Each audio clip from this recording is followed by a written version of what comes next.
Who's lived most everywhere, from Zanzibar to Berkeley Square. But Patty's only seen the sights a girl can see from Brooklyn Heights. What a crazy pair, but they're cousins, identical cousins all the way.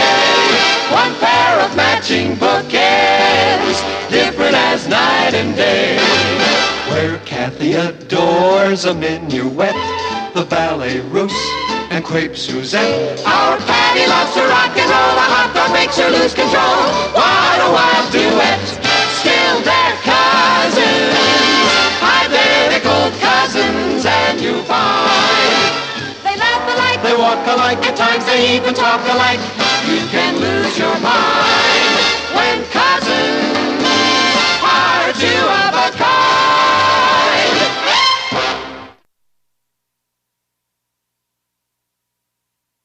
And furthermore, Patty Lane, your conduct and behavior last night was rude, thoughtless, inconsiderate, and crummy. Hello, Richard. Oh, hi, Kathy. Sit down. Thank you. Who were you talking to? I was just rehearsing what I'm going to say to a certain fickle cousin of yours, if she ever shows up. She's already 40 minutes late. Oh, dear. Did you see the way she carried on with that gigolo? It didn't mean anything, Richard. Richard, don't be angry at Patty. You know how much she loves to dance, and that boy was such a good dancer. Somebody should answer that. Excuse me. Hello, Shake Shop. Oh, hello, Shake Shop. Do you happen to know of a boy named Richard Harrison? Yes, I do, Patty Lane, and he's here waiting for you. Oh, hi, Kat. Where are you? At the Carlos Palomar Dance Studio. At the what? It's a place where they teach ballroom dancing. Rudy's father owns it. Who is Rudy? That groovy boy at the Shake Shop last night. Kathy, he's teaching me the Oopa Doopa. Oopa Doopa? What is that? What's the ultimate? Rudy does it sweeping the jet set. And what about Richard? Well, that's why I called, to tell him I can't meet him. Patty, you can't do that. I know it's awful, Kathy, but how can I pass up this chance to learn the Oopa Doopa? Is that what you want me to tell Richard? No. No, tell him I came down with a bug or something. Patty. Thanks a million, Kat. Bye. Patty, don't...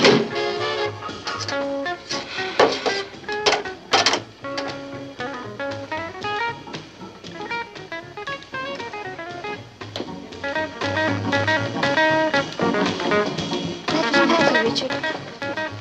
She isn't feeling well. Well, what's the matter with her? She's come down with a bug. Gosh. I better get over there and keep her company. No. She was, just about to go to bed. Poor kid. I thought she was throwing me a twist. I'm sorry your evening is ruined. I was going to take her to see the Charlie Chaplin revival. After she apologized. All the time, the poor kid was sick. Very. Do you like Chaplin? Oh, yes, very much. Oh, why don't I take you? Me? Well, it's better than nobody. I mean, I'd like you to come. I'd love to see it, Richard. All right. But we'll go Dutch. Dutch? I mean, it's like we didn't have a date. Exactly. Good. You pay your check and let's get out of here.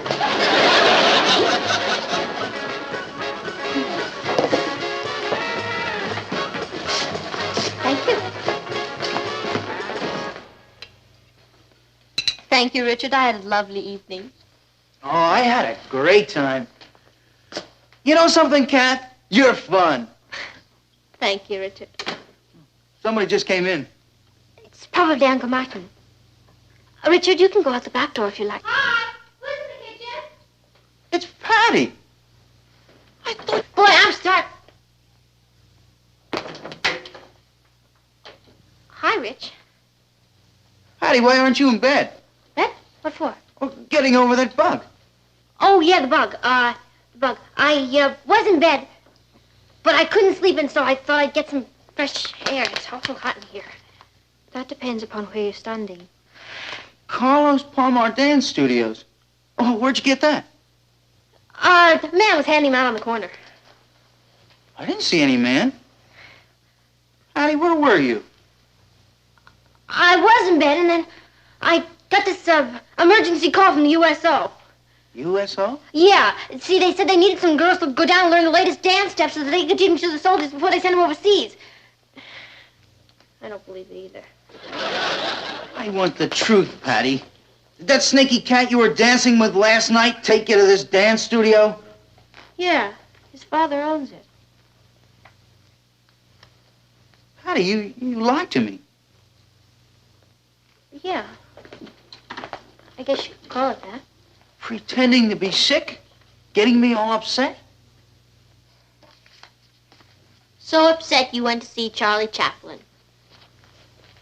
I knew you wouldn't want me home worrying. No, of course not. I'm glad you had such a delightful evening. Hetty, it wasn't Richard's fault that you broke the date. I'll say the least you can do is apologize for what you did. Oh, sure, I'm sorry. You're not. Yes, I am. You don't sound sorry. Okay, then I'm not sorry. Patty, Richard, stop this, please. No, Kath, it's too late. I get the whole picture. As far as Patty's concerned, I'm just a doormat, a football to be kicked around. Well, I've had it. I am through. All I have to say to you is one word. Goodbye. Goodbye, Richard. I only wish I'd given you my fraternity pin so I could tell you to give it back.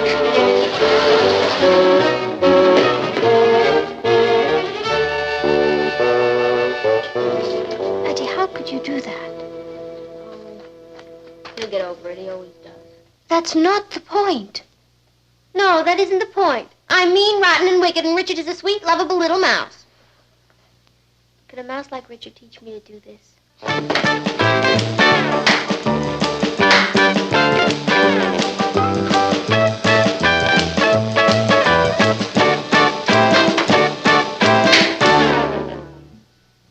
Girls, would you mind doing the dishes and tidying them up? I'm late for the hairdresser. Can do. Bye, Mom. Thanks. See you at dinner. Goodbye, Aunt Natalie. Bye, Mom. Okay, Ross, on the ball. KP time. You know, I read an article in the newspaper. It said that when a man does women's work, subconsciously she resents it. Well, maybe we do, subconsciously. But unless you want a kick in the pants, consciously, I'll get it. anything to beat the rap. Hello? Oh, hi, Richard. I told you he'd come crawling back. You want to speak to Kathy? Just a sec. Oh, Kathy, it's for you. It's Richard. Are you sure? That's what he said. Patty, you talk to him. What for? He asked for you.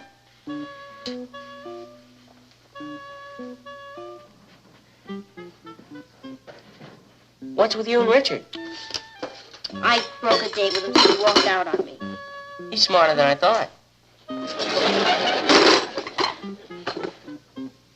Well, that's very sweet of you, Richard, but I'm afraid I can't.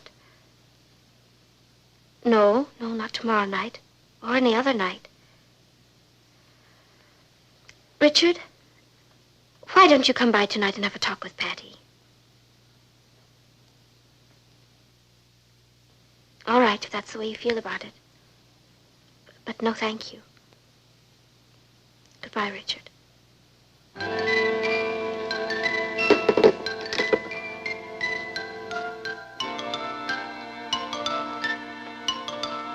Patty, Richard asked me for a date. Oh? What'd you say? I said no, of course. I don't see why. He's available. Not really. He happens to be yours. Not after last night, so why not date him? You want me to go out with Richard? Why should I mind? I expect to be seeing a lot of Rudy. Well, what if Richard became interested in me? That's not very likely. Oh, it isn't. Look, Kat, you said it yourself. Richard belongs to me whenever I decide I want him back. And meanwhile, poor Kathy should live it up while she can. Well, it's not as if you had scads of boys after you. Excuse me, I have a telephone call to make.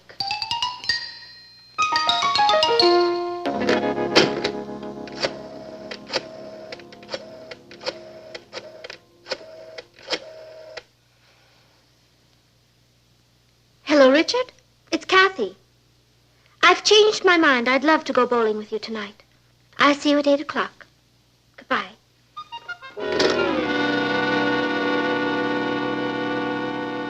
Atta girl, Kathy, you sure? Fiend, were you eavesdropping in the hall? Certainly not. What do you think I am? I was hiding in the closet. You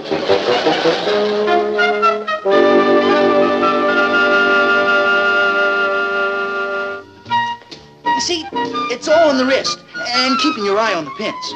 I'll try to remember that. Plus, natural coordination. Either you have it or you don't. And you have it, Richard. Anyone can see that. Yeah, I guess I do. I say something funny? Oh, I was just thinking about how I forgot to let go of the bowling ball. Oh, yeah, that was a riot. Hello, Patty. Hi, Kath. Hi, Rich. How was your evening? Terrific. Richard's teaching me how to bowl. She's quite a little pupil. I'll bet she is. Would you like to sit down, Patty? No, thanks, Kath. I was just about to make a phone call.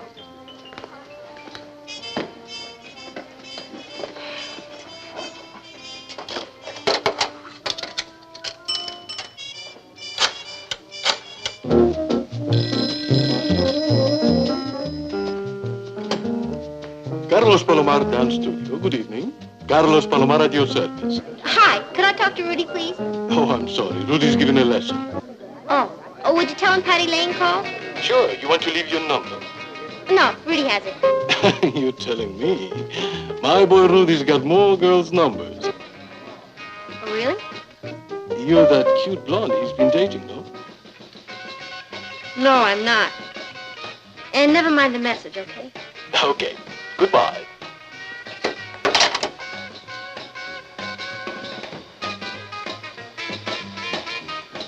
He was never that funny when I dated him.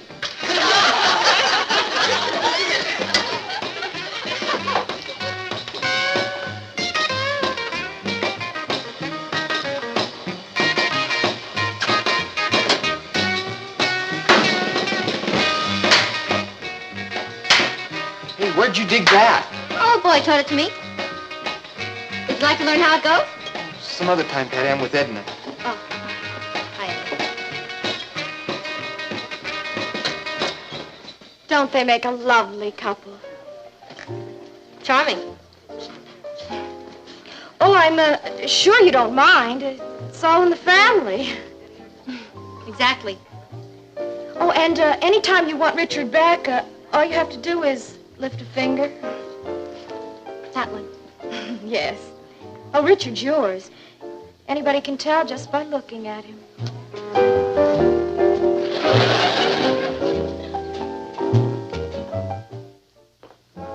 So what's keeping Patty and Kathy? They said they were ready 20 minutes ago. Well, they should be down in a minute. If you want to lift the school, you better hurry. Well, at least you're ready. What are those girls doing? Patty's fixing her hair again, and Kathy's changing her dress again. All that fuss just for school? Not exactly. They're in triangles, Phil. Where are they in English? Patty and Kathy are after the same boy. A new boy? An old boy, Richard. Patty's Richard? Correction, Patty's ex. And now he's making a scene with Kathy. So Patty's bugged. It's amazing. All this primping and plotting just for Richard Harrison. Yeah. Ain't love peculiar? Spooky, man. I'm sorry to have kept you waiting, Uncle Martin. I'm ready. So am I.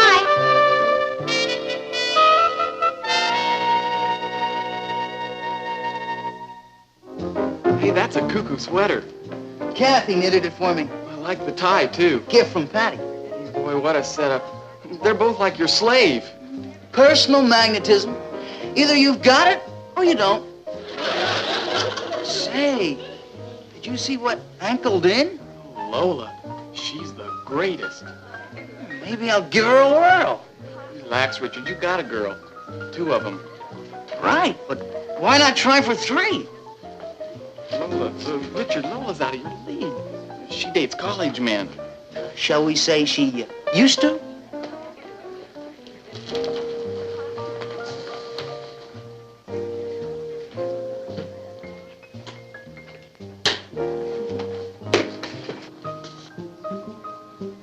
He's like irresistible. Hello, Richard. Oh, hi, Kathy. I see you're wearing my sweater. Yes, it sure is warm. See you around, Ken.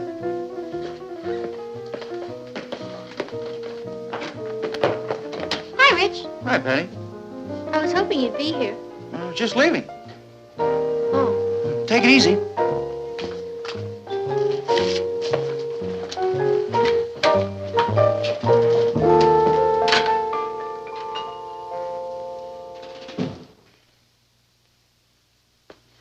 He hasn't even talked to me in a week. Me either. Did you see them in the lunchroom today? No.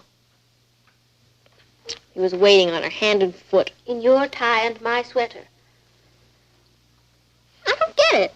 How did that mouse find enough nerve to date a campus queen like Lola? It was our fault, Patty.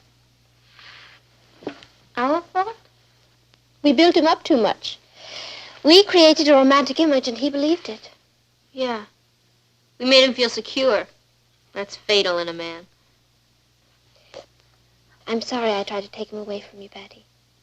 Wasn't your fault, Kathy. Practically threw him at you. And look where he landed. Right in Lola's lap. Do you mind very much losing Richard? Mm-hmm. Now that he's a snake, he's kind of irresistible. I know what you mean. Don't worry, Kathy. You'll get over him. Oh, I suppose so. In time. You know what the psychologists say? If you want to get something out of your system, you should express yourself. What do you mean? The quickest way for you to get over Richard is to tell him what an absolute heel you think he is and that you never want to see him again. Oh, I couldn't do that. You've got to, Kath. It's the only way. Blast his ears off. I just couldn't do it, Patty. But why don't you? Well, I'd love to. But I'm afraid that deep inside I've still got it for him. Well, I guess I'll wash my hair and call it a night. Me too. But you go first. Thanks, Kat.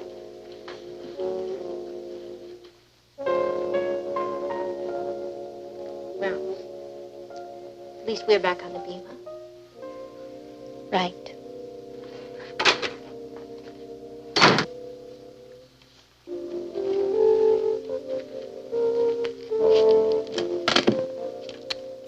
Shame on you, you cut-rate Casanova.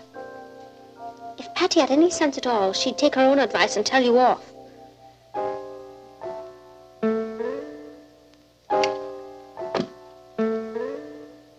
As a matter of fact, that's exactly what she's going to do. Boy, I wish Kathy were really tough enough to blast him.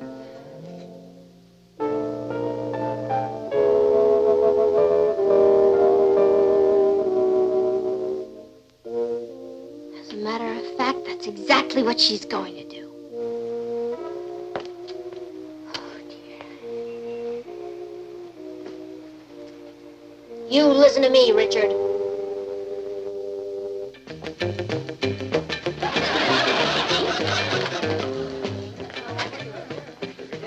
Hi, Lou. Hi, Patty.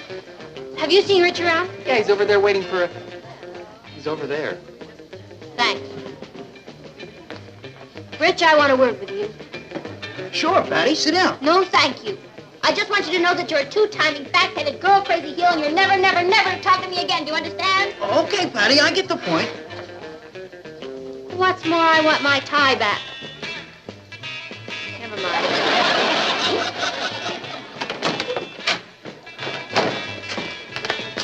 Wow, she was like a hurricane. Richard, I want a word with you. Richard, I want a word with you. Fortunes of war, dear boy. A man in the world must expect these, incidents. You can say that again. And you better say it fast. Excuse me. Richard, I want a word with you. Sure, Kathy. You've behaved abominably, and I'm sorry I ever set eyes on you, and I never want to see you again. Do you hear? Okay, you're getting through. And what's more, get back that switch.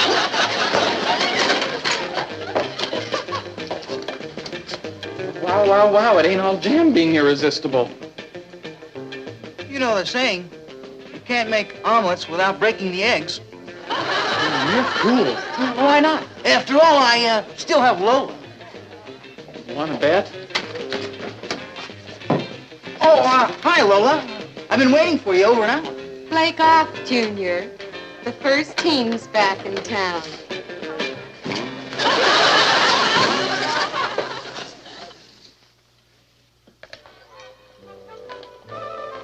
Last chance, girls. Do you want to come to the movies with us? Can't, Mom. Kathy's clobbering me. Have fun. Thank you. I'll tell you who did it. Good night. Well, hello, Richard. Hi, Mr. Lane.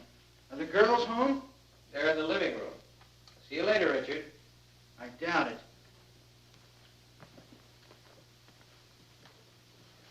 Like hi. It's your move, Patty. I just came by to apologize for behaving like such a cut-rate Casanova. I suppose it'll be years and years before you even want to talk to me again. I can't blame you. I just want to say I'm sorry.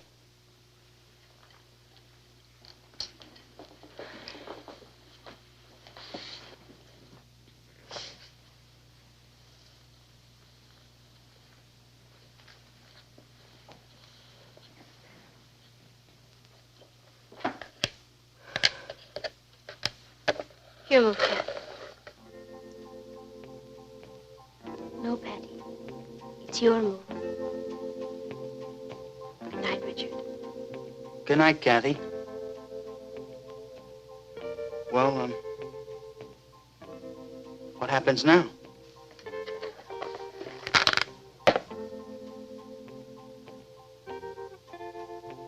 Why don't we start all over again, huh? Hey, that's a great idea. Hey, Rich, there's a big dance Saturday night, and I thought you and I could... maybe you better take some lessons in the Oopa-Doopa. Hey, I could get you a discount at Carlos Palomar's dance studio. Rich, by the time they get through with you, you won't know it's you. You'll be beautiful.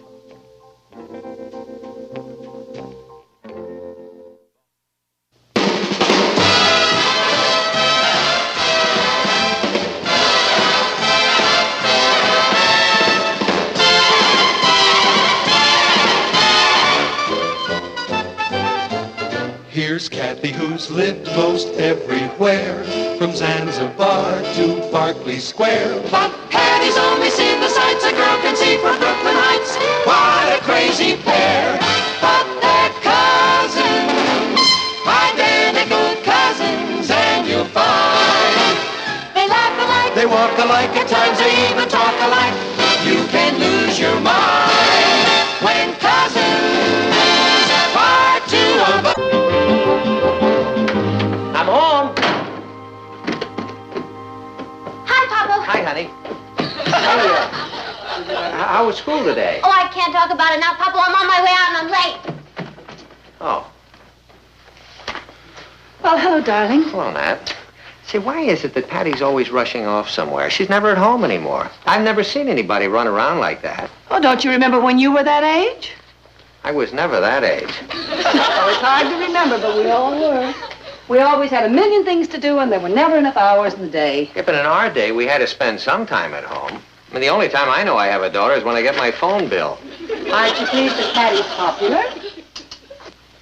Well, of course I am. But she's popular with me, too. You know, I'd like to sit down sometime and spend a whole evening with my daughter. Well, that'd be nice. I'd like to find out how she's doing in school, what her problems are, what she looks like. I'm sure she'd enjoy that. Maybe I should make an appointment with her. Now, it's not as bad as all that. Do you know the last time that I sat down with Patty and had a heart-to-heart talk with her? No. Neither do I. Well, we're going to have one tonight. Oh, but darling, My daughter and I are going to spend the whole evening together, talking, exchanging ideas. Bye.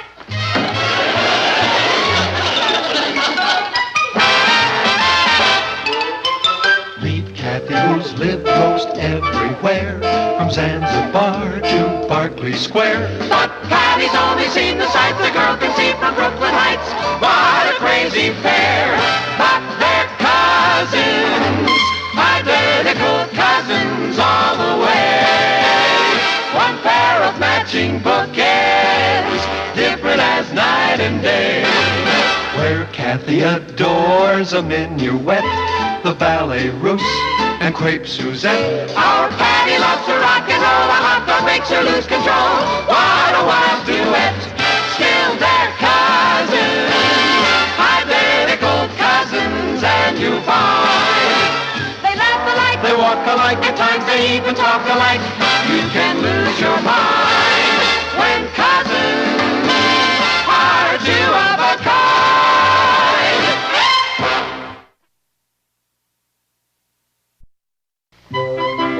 Don't tell me. You're running away from home. No, I'm spending the night at Wendy's. Mama said it was okay. Do you mind, Papa? Oh, I don't mind. It's just that, well, I had thought that you and I could spend a little time together this evening. What for? I didn't know we had to have a reason. I just thought it might be fun to talk. Oh, well, we can talk anytime, Papa. But not tonight. Wendy's having a slumber party and everybody's going to be there and I'm already late. Well, it'll be all right tomorrow night. Well, tomorrow night, Rich and I are going to an ice hockey game. Oh. Would you like to come? Your father catches cold at hockey games. That's too bad. See you in the morning, Mama. Good night, darling. Papa. Bye-bye. Well, it's getting late. Yeah, I know. I'd like to enjoy my daughter before she gets married and leaves home. Well, I didn't mean that kind of late. I meant I have a PTA meeting, and I'd better get going. Oh, you have a meeting tonight. See, there's an interesting new art exhibit over at the Demir Gallery. I just thought maybe we could go on over there and see it. Oh, I can't miss this meeting, darling. I'm the chairman. We'll go another night. Sure. Your dinner's in the oven. All you have to do is heat it. You'll be all right, won't you? Oh, of course I will. I'm a grown man.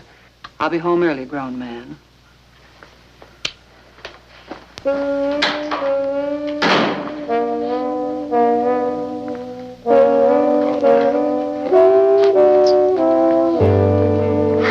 Hello, Uncle Martin. Oh, hello, Kath. Say, are you interested in seeing a new exhibit at the Demir Gallery? Very much. Good. Rock is taking me. Oh. Would you like to join us? Oh, no, I don't think so. Thank you, though. Well, I'd better be going. Rock is very sensitive about being kept waiting. Well, good night, Kath. Good night, Uncle Martin. I believe there are some good television programs on tonight. Now, don't you worry about me, Kathy. I mean, I don't have to watch television to be entertained. I'm perfectly capable of entertaining myself. Good night, Uncle Martin. Good night. Night, Cat. Oh, hi, son. Hi, Dad. Listen, how'd you like to go to the movies tonight with me? I can't. I'm going to a rumble. A rumble? Yeah, the Boy Scouts against the Girl Scouts. So long.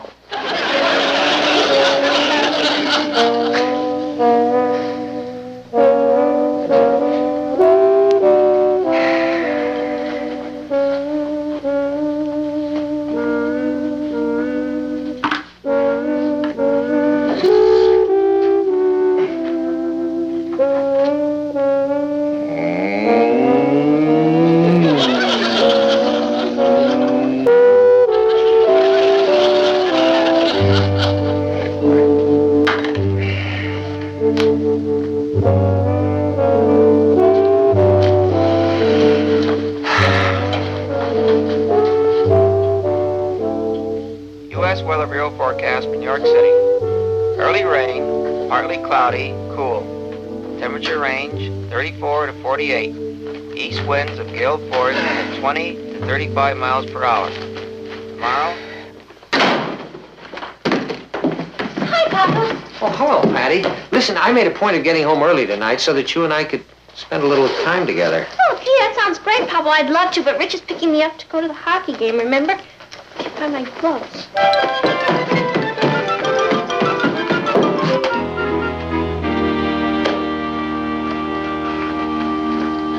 Oh, hello, darling.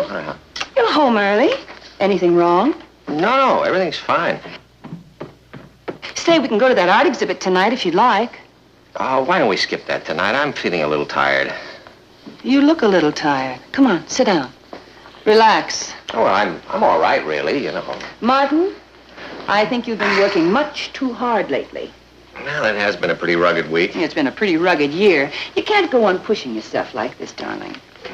You're not getting any younger, you know. Why don't you take a little nap before dinner? I'm too tired to nap.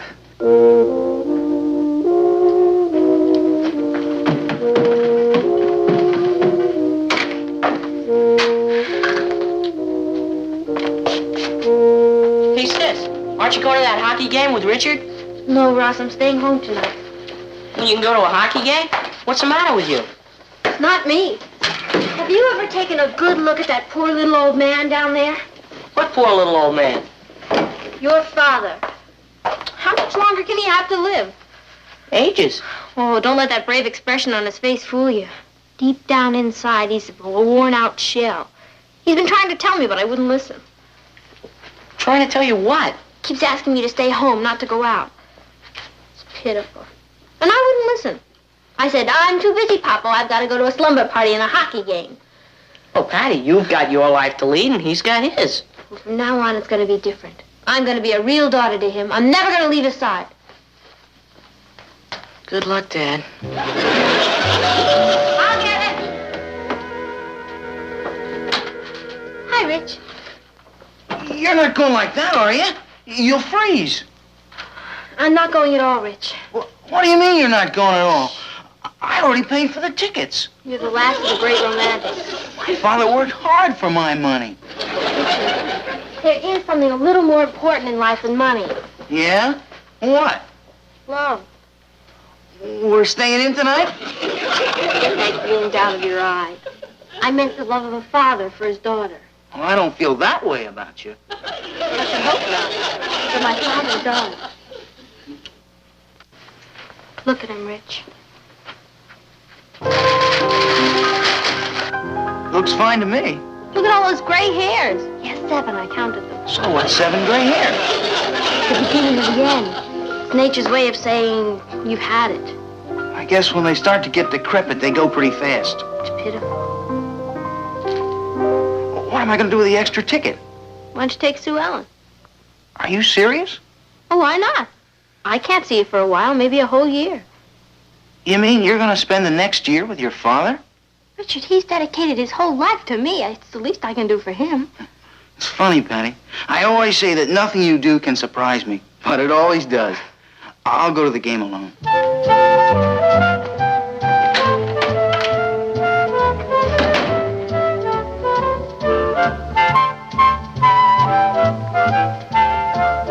Hi, Papa. I thought you went out with Richard. Oh, I changed my mind. I thought maybe I'd stay in and we could talk. Sure, honey. What'd you have on your mind? Nothing. What'd you have on your mind? Nothing. Oh, you mean you just want to talk? That's right. Well, You know, Papa, we're like ships that pass in the dining room. We see each other, but we never really get a chance to sit down and get to know one another. You know what I mean? I certainly do. Well, from now on, that's all going to be different. We're going to discuss everything. Really communicate. What would you like to talk about? Everything. Boys, school, your problems, your ambitions. How much time do we have? About a year. Dinner will be ready in 5 minutes. Feeling better? I'm feeling great. I just had a nice talk with Patty. Patty who? Our Patty. I thought you went out with Richard. No. She decided to stay home and spend the evening with her father. Is she feeling all right? She's feeling fine. We had a very nice chat. Oh, about what? Oh, about everything. For instance, did you know that Patty is up for the lead in the new school play? Yes? Well, I didn't. Did you know she's captain of the school debating team? Yes. I didn't. Well, anyway, we talked about her future plans and her ambitions. I have a feeling I'm really getting to know her. Oh, what are her ambitions? Well, she says she's either going to be a practical nurse or an astronaut. That's interesting. Maybe she'll be a practical astronaut. listen. Fran Gordon called. She asked us to a dinner party Friday night. Everybody's going to be there. She's having that fabulous new couturier from Paris, and she's asked that man that you're always talking about. The one who won the Open Golf Championship. Sebring? Yeah, that's the one. Oh, I've been wanting to... Well, I can't go. Oh, do we have another date? I do. I'm taking Patty to a Let's Beat Hudson High bonfire rally.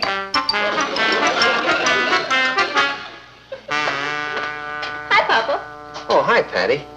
Have a good time. Oh, I'm going to. With you. What? I'm staying in tonight. We're going to spend the whole evening together talking. Well, that's great. How'd things go at the office today? Oh, at the office, fine. How'd they really go, Papa? I think we should have conversation in depth. Conversation in depth? Sure. We don't have to be superficial with each other. Did you have a terrible, exhausting day? No. As a matter of fact, it was rather a pleasant day. Oh. Gee, I'm sorry, honey. I wish I had some problems for you. That's okay, Papa. You will. Hey, I made some great plans for us. What kind of plans? Well, Friday, you're my date for the pregame rally. Saturday, I'm taking you to a drag race on Long Island. Monday night, you're going to watch me rehearse in the Seagull. And Wednesday night is jukebox night at the Shake Shop. How's all that sound? Fine. I knew that would make sense. And that's only the beginning, Papa. From now on, it's the togetherness bit all the way.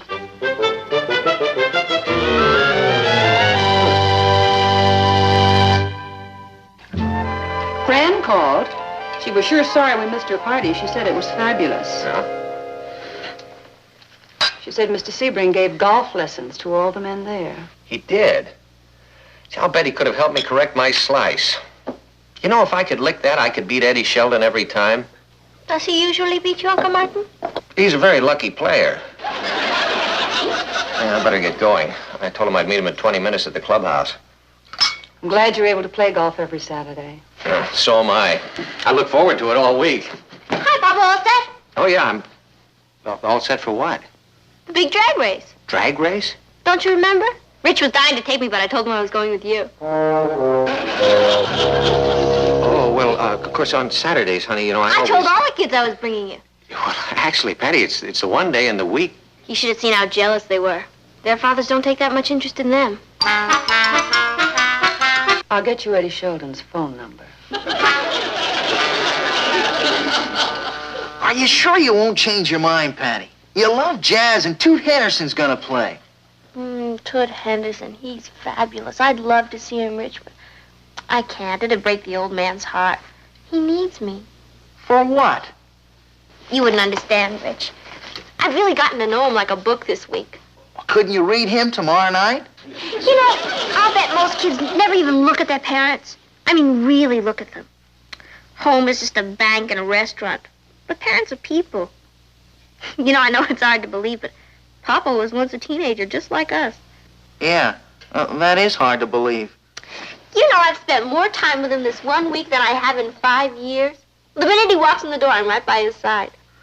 Patty, you don't think you're overdoing the daughter bit, do you? Overdoing it? Being with my own father? That's how little you know, Rich. I'll bet this has been the happiest week of his whole long life. And I don't mind making the sacrifice. Let me know how Toot was, huh? Yeah, sure. Good night. Night, Rich. Well, back to the old folk.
seen Patty? No. Well, listen, would you mind if I read my newspaper in here? Why, of course not, dear. I haven't been able to read a newspaper all week. Every time I come through the door, she grabs my arm. She doesn't let go until bedtime. I know. You know, she's a compulsive planner. Do you know why I'm not playing golf with Eddie Sheldon on Saturday? No, why? Because there's a scuba diving contest at the YWCA swimming pool. You're going scuba diving? No, I'm the judge. What can I do? Well, why don't you put your foot down? Well, how can I? I'm the one who asked for this.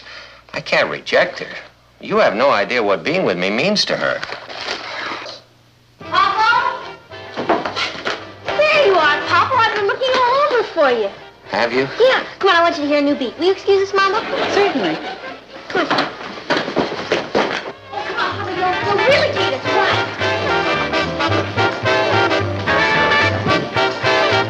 Isn't that Marvin? Marvin. It's called the flip-flop. I'll teach you. Great.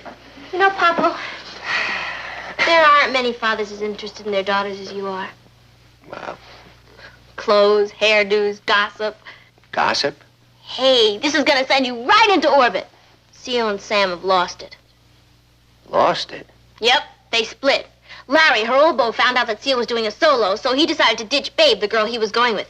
Babe was always had a burning passion for Sam, so when she heard about Sam and Seal, she called up Sam and made a date with him. When Seal heard about that, she decided to bag it and let Sam cool it in the DF, but it was soft wax, so she called Al, Sam's brother, who's going with Tilly, Seal's best chum. And when she dropped the shell, it was egg all over everybody's face. Isn't that the grooviest? The grooviest. You know, that's a great item for the Brooklyn Heights Bugle. I'll be right back. Excuse me, Mama. What was all that about? I'm not sure, but I think we just had a conversation in depth.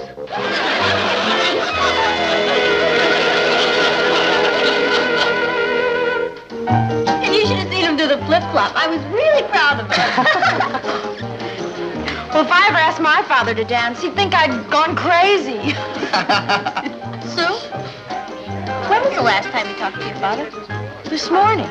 Yeah? What'd you say to him? Good morning, Father. Oh, and can I have an increase in my allowance? That's what I mean. When was the last time any of you really talked to your fathers? I can never talk to my father. He always starts screaming. I don't have anything in common with my father. I think what Patty's trying to say is that we should make an effort to have something in common with our fathers. What for? It's the old world. That's exactly it. I think we should be nice to them while we have a chance. My father works harder than anyone I know. And I don't think I've ever even bothered to say thank you. Excuse me. I want to go make a phone call. My father's always asking me to stay home, and I never do. I think I'll go pick him up at the bank. I didn't even remember last Father's Day. I'll see you all later. Maybe it's my fault he always yells at me. I never thought of him as a human being before. Thanks for opening my eyes, Patty. I'll see you. Well, Patty, it looks like you've really started something. You know, Kath, I've done some pretty great things in my day. But this has got to be my finest hour. Yeah. Jonathan, look, I assure you we didn't have anything to do with it, Jonathan. I guess Richard just decided he likes you. I'm sorry you feel that way. Well, we have the same problem here with Patty. Good luck to both of us. Let me know how it turns out, okay? Right. Goodbye. What was all that about? That's Richard's father. It seems that Richard wants to go away on a camping trip with him, just the two of them. Well, that sounds wonderful. Oh, Richard's father doesn't think so. I've never heard a man yell like that. It seems that Richard hasn't let him out of his sight for the whole week. He's going crazy. I can understand that. Well, I wonder what got into Richard. I don't know, Nat, but there's some kind of a revolution going on. That's the fourth phone call I've had in the last half hour. Teenagers won't let their fathers out of their sight, and the parents all feel that Patty must be at the bottom of it. Aunt Natalie, have you seen Patty? No, I sent her out to get a prescription filled for me, Kath. It can only be filled at a drugstore way uptown. I understand. Kathy, Richard's father just phoned. It seems that Richard is staying by his side day and night. I know. Is it possible that Patty's responsible for this? Yes. You see, Patty feels that fathers are being neglected. Well, I'm very flattered that Patty wants to spend all this time with me and that she never leaves me alone for a minute, but, how do I turn her off? I don't think you can, Uncle Martin. But you might try turning Richard on. Papa? 21. 22. Papa, what are you doing down there? I'm just doing a few push-ups. 24. 25. Oh. Papa, a man your age should take it God, easy. now, Patty. I think it's about time that we have a little discussion about my age, okay? You know, it's not that I'm old, honey. It's that you're young. I guess it's difficult for children to have a perspective on how old their parents really are. It's sort of like you're looking at us through the wrong end of the telescope. We're not actually that far away. You understand? Yes, Papa. Well, good, because I intend to be around long enough to say that to your grandchildren. Papa, you better get ready. We'll be late for the scuba diving contest. Honey, I'm afraid I can't do that with you today. See, I've got a golf date with Eddie Sheldon. I called and canceled it. I know. I called and uncanceled it. I also made another call. Come on.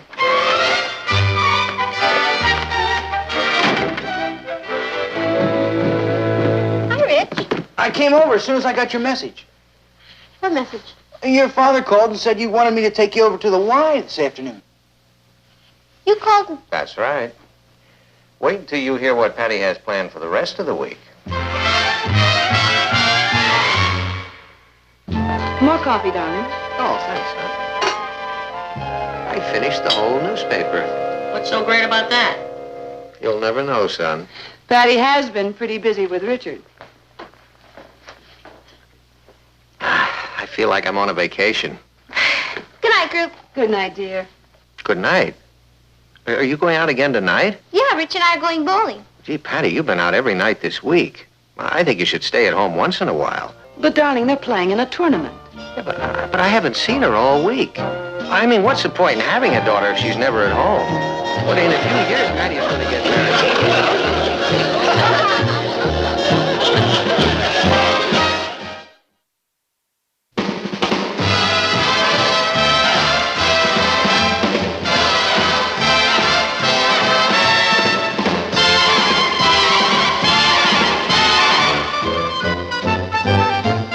Here's Kathy, who's lived most everywhere, from Zanzibar to Berkeley Square. But Patty's only seen the sights a girl can see from Brooklyn Heights.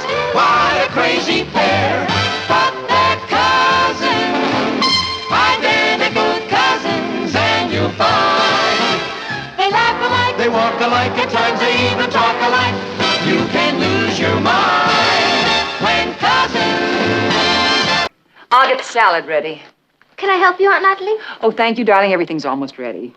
Hi, Papa. Oh, hello, honey. Hello, darling. Hello, Nat. Anything wrong? Oh, no, everything's fine. I just had the worst day of my life.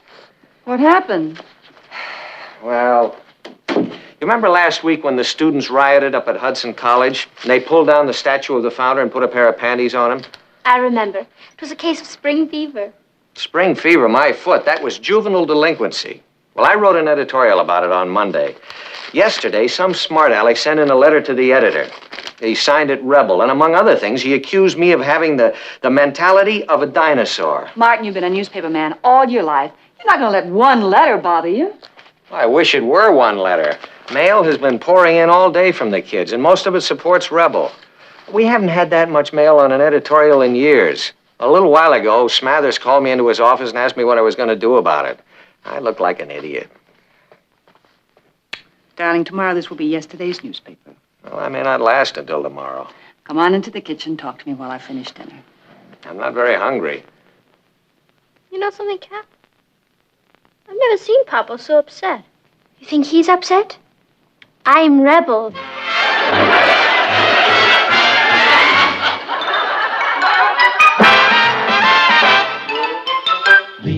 Kathy, who's lived most everywhere, from Zanzibar to Berkeley Square. But Patty's only seen the sights a girl can see from Brooklyn Heights.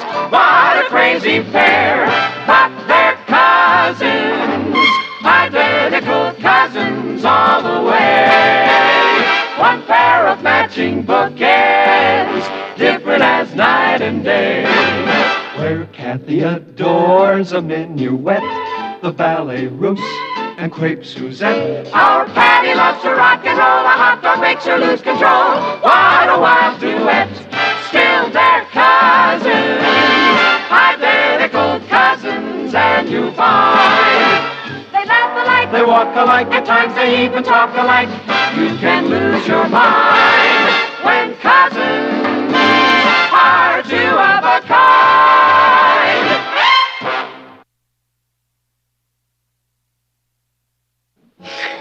But how could you do a thing like that, Kathy? You're always old, solid 4 feet on the ground. Patty, I had no idea your father wrote that editorial. It wasn't signed. I didn't agree with what it said, so I wrote to the letters to the editor column. And started a whole international incident. Oh, brother. Patty, what am I going to do? That's a switch. You in trouble and asking me for advice? Will you stop gloating? I can't help it, Kathy. It's very funny. Well, it's not funny to me. If your father finds out that I wrote that letter, he'll be furious. Okay. Okay, Kath, cool it. I'll put the little old gray cells to work. Now, let's analyze the facts. Fact 1. Papo's in hot water at the newspaper office. Fact 2. You put him there. Patty. Sorry about that. Look, Kathy, there's really no problem. If Papa finds out you wrote that letter, you're in trouble. But he's never going to find out. Yes, he is. How? I'm going to tell him. You flipped. No, I haven't, Patty. The only way to handle this is to be honest and direct. Do you want my advice? Be sneaky and keep it undercover. Kathy, you heard what Mamo said. By tomorrow, this whole thing will be yesterday's news. If I don't tell him, I'd be dishonest. Oh, if you do tell him, you're a nut. Will you listen to an expert? What makes you an expert? Well, do you know anyone who gets into trouble more often than I do? No. Mr. Editor is at war. If you go down there now, you'll be shot down in flames. I'm sorry, Patty. I have no choice.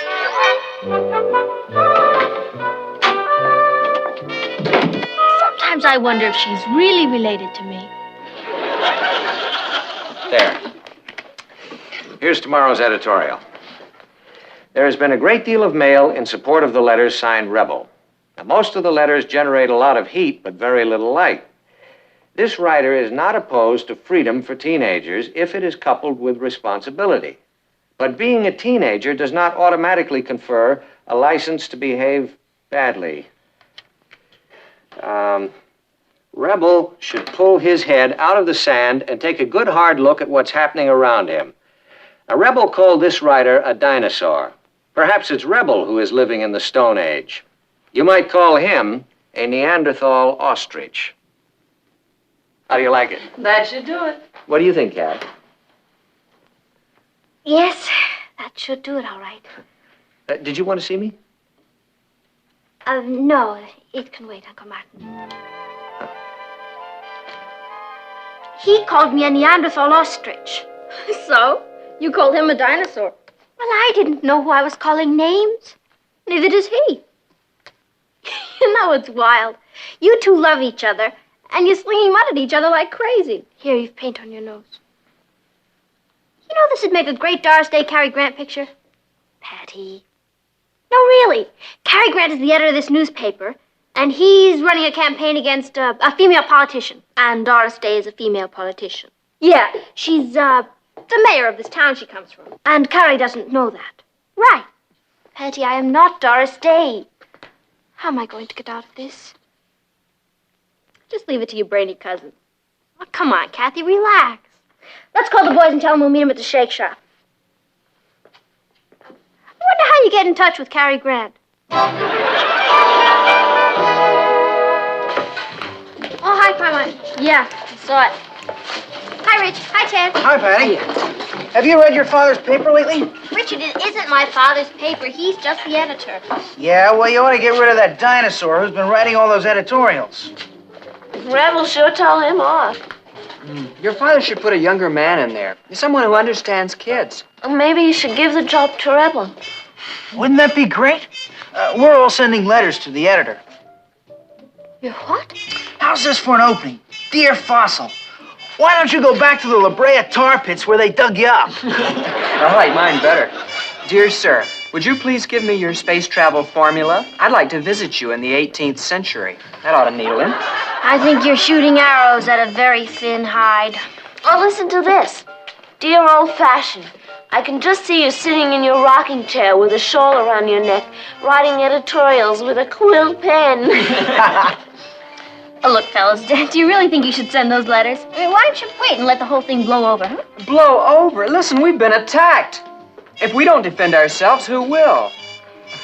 Oh, no, I'd like to go out and lynch the guy who wrote that editorial. Oh, no, we're mailing these letters. What do you have? 2 king-sized aspirin. It's more mail, Mr. Lane. Where would you like me to put it? Never mind where I'd like you to put it. Just set it on the desk. Oh, brother. More fan mail? Yeah. That's quite a collection. 17th century Sam. Old fogey. Mossback. Daniel Boone. Dinosaur. Dinosaur. That seems to be the most popular one. You know something, Martin? Since the thing started, our circulation is shot up. So is my blood pressure. Well, you're not taking this personally, are you? Well, wouldn't you if you woke up one morning and found you were a symbol of the Stone Age? Well, the newspaper's supposed to be a forum for the people. A forum? They've turned it into a battleground. And you know, we're in a trap. The more of these letters that we print, the more we receive. And if we don't print them, they accuse us of censorship. You know what I think you should do, Martin? Ask Rebel to step forward and identify himself.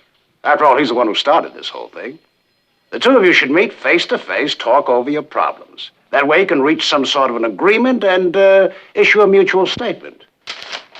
You know, I think that's a pretty good idea. All right, go to it. Oh, I think you're getting a poison pen letter from my son. He's 16.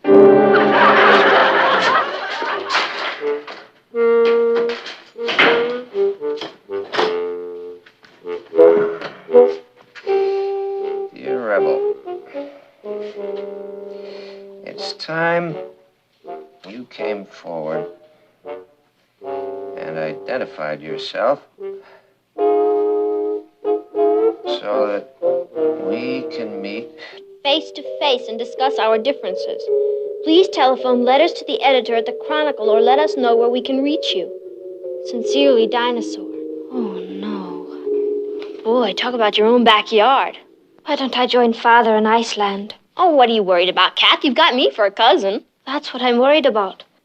You're not very grateful. Patty, I really don't have very much to be grateful for. Single-handedly, I'm destroying a whole uncle. I wonder why he wants to meet me. Well, he doesn't want to meet you. He wants to meet Rebel. Well, it's the same thing. There's one thing I'm certain of. I'm not going to answer this. I hope he doesn't put the FBI on your tracks. Poor Uncle Martin. He's got a viper in his bosom. Like Chinese emperor and empress. And then they... Where were you? I was beginning to worry about you. I had a letter to write to Father. What kind of letter? Just a letter. We'll talk about it later. No, I want to discuss it now, Kathy. You didn't write to your father and tell him you were going to join him in Iceland. Yes, Patty, I'm afraid I did. I can't live in your house under false pretenses, Patty. Kathy, what happened wasn't your fault. Things just snowballed into a disaster.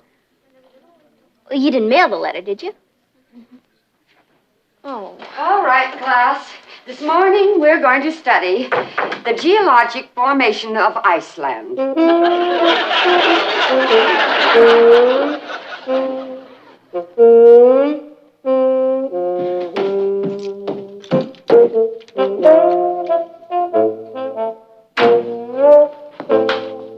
Oh, there you are. No wonder you wanted to run away from home. What are you talking about? Why didn't you discuss it with me before you did it? Before I did what? Kathy, you don't have to play innocent with me. Look, if you didn't want to tell Papa that you were a rebel, I can understand that. But why did you have to slap him in the face? What? Your letter is in this afternoon's edition. Congratulations. Dear Stone Ager, I would be glad to have a face-to-face meeting with you after you publicly apologize for criticizing us teenagers. We get enough of it at home without having old fogies like you on our backs. Signed, Rebel. That's really hitting below the belt. Hitting below the... Patty, you don't think I wrote that? Well, it's signed Rebel. Patty, I've created a Frankenstein. Then if you didn't write that letter, that's the greatest thing that could ever happen to us. What are you talking about? Your trouble's over, that's what I'm talking about. Kathy, all we have to do is track down Rebel and hand him or her over to Papa on a silver platter. There's no way you could find him. Nothing is impossible to a genius. All right, Patty, even if you did find him, I couldn't let you do that. Why not? Because it wouldn't be honest. I sent the first letter. Who'd know? I'd know. Thank you anyway, Patty.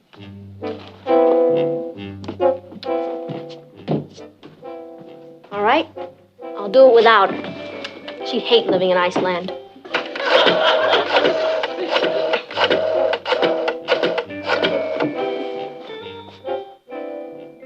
Hello, Bobby. Hi, this is Patty. Has the Bugle gone to press yet? Oh, good. I have an editorial I want you to run on the first page, and I want a copy of it delivered to every high school in the city. You ready?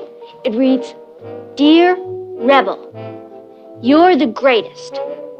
We teenagers need a fearless leader. Aren't you going to play golf today, dear? No, I'm not in the mood. You know, I finally figured out who Rebel is. You did? You did? Yeah. It's some bitter juvenile delinquent who's got a sour grapes attitude toward everything. Probably a high school dropout.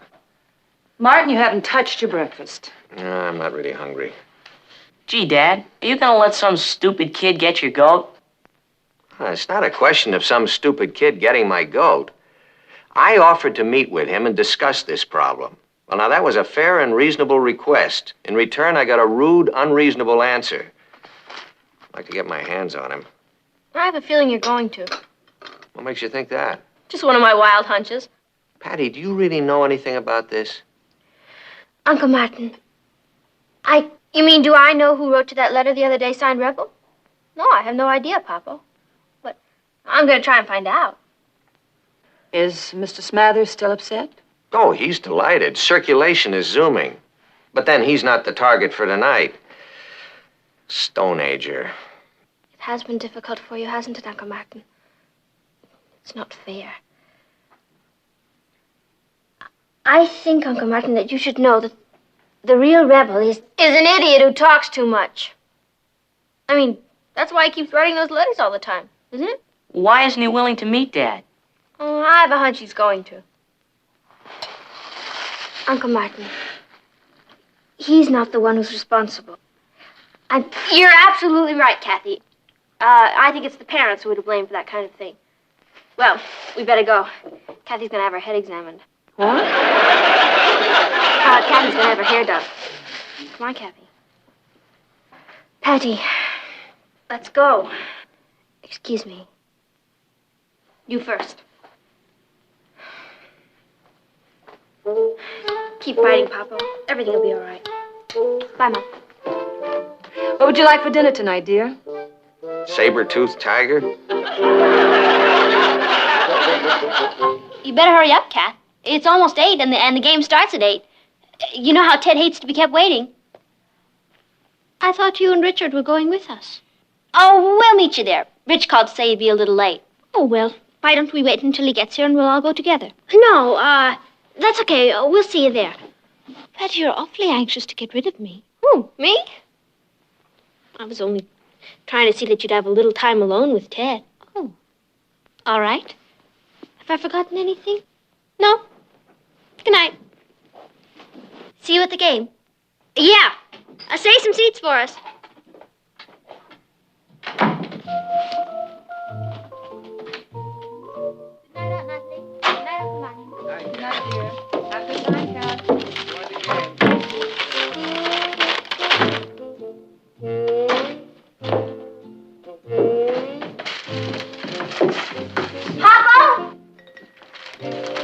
Boy, your troubles are over.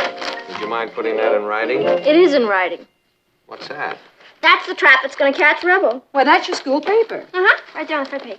Dear Rebel, you're the greatest. We teenagers need an intelligent, fearless leader like you. We're holding a mass meeting at number 8 Remsen Street. That's this address. That's right. Tonight at 8 o'clock. We're having a mass meeting here? Uh-huh. And you know who the mass is? We 3. When he reads that, he's going to come flying over here, and we've got him cold. What makes you think he's going to read this? Oh, he'll read it. I had a copy sent to every high school in the city. Well, supposing he does read it, why should he come over here? Because, Papa, he's got an ego a mile high. I analyzed him from the letter he wrote. He's conceited, rude, and cocky. He's a tyrant who's used to walking all over everybody.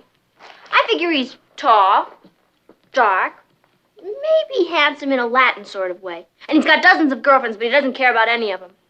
I don't know about the tall, dark boy with dozens of girlfriends, but you know, Martin, I really think this might work. You see, if he does read this, he just might come over here to take charge. He has no way of knowing it's your address. Oh, that's true. You might have something here, Patty. Of course I have. It's called genius. Who else could find one boy in 1,278,000? That's Richard. He's early. We're going to a basketball game, but not until we catch Rebel. What are you going to say to Rebel when he comes? Well, that depends on whether or not you're in the room. Hi, Rich. Hi, Patty. Sorry I'm late. You're not late. I told you to be here at 8:30. I know, but you called a meeting for 8 o'clock. Meeting? Yeah. Tell everybody that Rebel is here.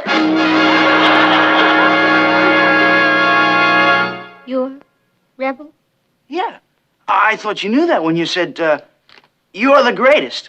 I knew it was your editorial when I saw the address. Well, let's get the meeting started. I don't want to miss the game. Rich! Don't go in there! I'm having a nightmare. Hi, Mrs. Lane. Evening, Mr. Lane. Hello, Richard. Hello, Richard. You come here to get in on the kill? The kill? I think we better be going, Rich. We can't leave now. Nobody's here yet. We're having a little meeting here tonight. Oh, that's a coincidence. So are we. Yeah? Well, I hope your meeting is as exciting as ours. I'm sure it will be. I'm looking forward to it very much. So am I. Rich, you know, if there's anything I hate, it's walking in on the middle of a basketball game. Please, let's go. I don't understand you, Patty. You write a whole editorial asking me to come here to this meeting. And as soon as I get here, you try and rush me out. Patty wrote a whole editorial asking you to come to this meeting? Yeah, my peers are looking for a leader. And we were expecting a tall, dark Latin. Sit down, Rebel. Patty told you about that, huh? Not exactly. We guessed. I felt funny about it at first. I mean, because it's your newspaper and everything. Oh, don't give it a thought. Then I said to myself, I'm really doing Mr. Lane a favor. The guy who wrote those editorials ought to be fired. You mean the Stone Ager? Yeah, I'll bet that line really rocked him, huh? Didn't it? Richard, please. Don't interrupt your leader, dear. What's he like? About 75 years old with a white beard and a face like a hatchet. No, actually, he's reasonably young and reasonably attractive. He's handsome. Thank you, Natalie. Stone Ager is also usually a very pleasant fellow. But when he gets angry, he has a terrible temper. And Richard, he's angry. You're... No offense, Mr. Stone Ager. Mr. Lane. I didn't know it was your editorial. Patty is absolutely right. If there's anything I hate, it's being late for a basketball game. Have a nice meeting. Good night. Rebel. That face-to-face meeting that you came here for is about to begin. Patty, what have you done? How did I know you were going to use the name Rebel? This is going to hurt you a lot worse than it's going to hurt me, Richard. Yes, sir. Kathy, what are you doing here? You're supposed to be at the basketball game. Ted told me about the trap you set up to catch Rebel. Did you catch him? We caught him. You mean Richard is... I wish I were in bed with a broken back. Don't rush things. Uncle Martin, Kathy, I'm Rebel. Good grief. I'm the original Rebel. Uncle Martin, I had no idea you wrote that editorial about juvenile delinquents. I thought what the college kids did with that statue was rather funny. I didn't really see anything malicious in it. I thought they were just letting off a little steam. So I wrote the letter to the editor. Kathy, why don't you tell me about this before? I wouldn't let her. I'm a coward. Uncle Martin, I'm very sorry about this. I had no idea it would cause so much trouble. Yeah, well, it wouldn't have, except all the kids agreed with Kathy. Richard. Well, he's right, Patty. I am? Almost every letter we got was on Kathy's side. What does that mean? It means it's time that the Stone Agers and the teenagers sat down and talked things over. That's a good idea, Mr. Stone Ager. Mr. Lane. Oh, just sit down, Richard. Hi, Kat. Well, everything worked out fine, didn't it? I told you it would have. What's the matter? Papa forgave you, Kathy. And he's even decided to let a high school editor take over the column once a month. You've struck a blow for all of us. You know, one day they may erect a statue of you in the park. Well, I'm afraid I won't be around to see it. Why not? In that letter I wrote to Father, I told him what I had done, and I didn't think I should stay here. Oh, yeah, but that's all changed now. I know, but when he gets the letter, I'm sure he'll want me to leave. And I asked him for a plane ticket. Oh, Kathy, you can't leave. We're the greatest team since Barnum and Bailey. Right, together we can solve the problems of the world. We'll phone them. Do they have phones in Iceland? I don't know.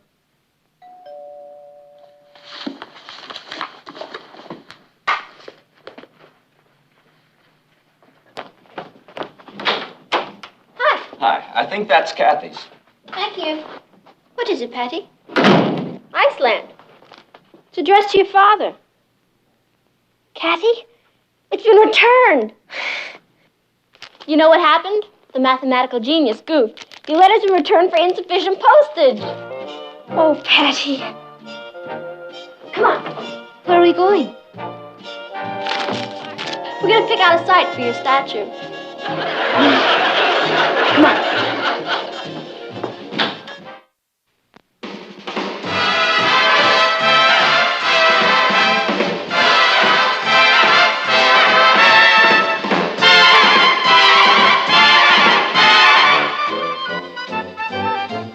Here's Kathy, who's lived most everywhere, from Zanzibar to Berkeley Square. But Patty's only seen the sights a girl can see from Brooklyn Heights. What a crazy pair!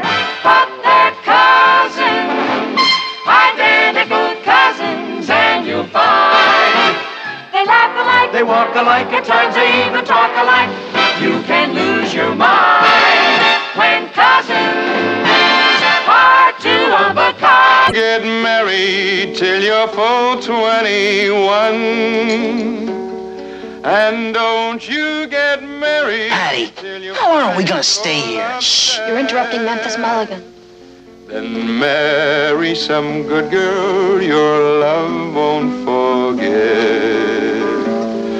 Come all you young gentlemen who want to be smart. Mulligan. Don't play. He's really quite good. Good. He's the heartbeat of America. Sounds more like the pulse beat of Peoria. Dancing around you, some favors to gain, then turns her back on you in scorn and disdain.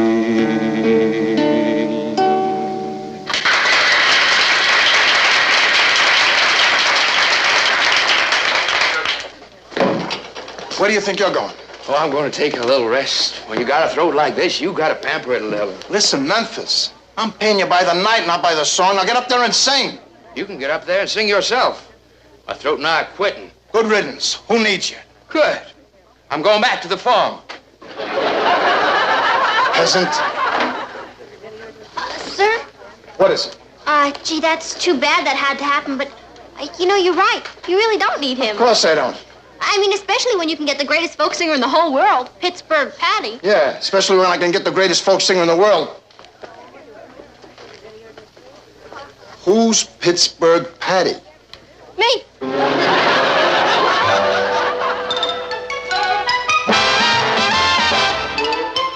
Meet Kathy, who's lived most everywhere, from Zanzibar to Berkeley Square. But Patty's only seen the sights a girl can see from Brooklyn Heights. What a crazy pair! But they're cousins, identical cousins all the way. One pair of matching bookends, different as night and day. Where Kathy adores a minuet, the ballet russe, and crepe Suzette. Our Patty loves to rock and roll, a hot dog makes her lose control. What a wild duet, still they're cousins, identical cousins, and you find they laugh alike, they walk alike, at times they even talk alike. You can lose your mind when cousins are two of a kind.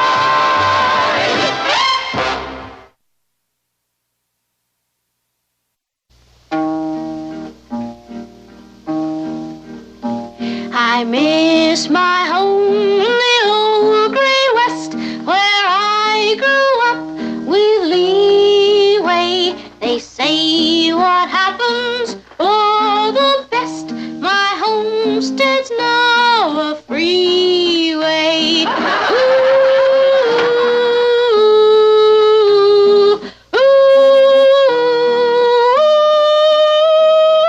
Hi, Rich. I was just rehearsing. You're not serious about this. Why not? Well, I'll tell you why not. Because you're not a folk singer, that's why not. Richard, what is a folk singer? A folk who sings. Forget it. Look, Rich, there's nothing to it. I go down there, I sing a few songs, and I become famous overnight. You can be my manager. What is there to manage? Oh, just listen to this.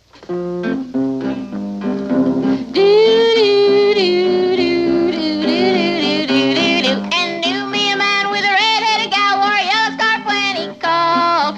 Married her up and then he learned his red-headed gal was born. What do you think, Mr. Haley? Crazy. And I really mean crazy. She's the best folk singer I ever managed. How about it, Mr. Haley? She hired? I can only pay $15 a week. $15? I tip my barber more than that. Richard. He's just kidding. That'll be fine. I'm not doing this for the money. Patty, will you let me handle this? No. Mr. Haley, I'm doing this to express myself. I'm going to be the voice of my generation. I dig. And I can use you, too. You can? I mean, if you're going to be around here to manage her, I'm sure you wouldn't mind giving me a little hand. I guess not. Would you like to hear another song, Mr. Haley? Sure, sure. Right after you swept the floors, cleaned up the kitchen, and set up the tables. My client? The two of you. And snap it up. We open in a few minutes. Are you sure this is the way the Beatles started?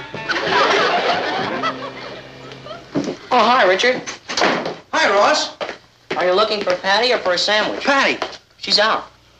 Well, then I'll have a sandwich. You don't know where she is, do you? I think she went to take a singing lesson. Hey, that's a good idea. Is she really gonna be a folk singer? Sure, I already got her first engagement. Yeah? Where at? The Pink Percolator. She's singing in a coffee pot? Well, not exactly singing yet.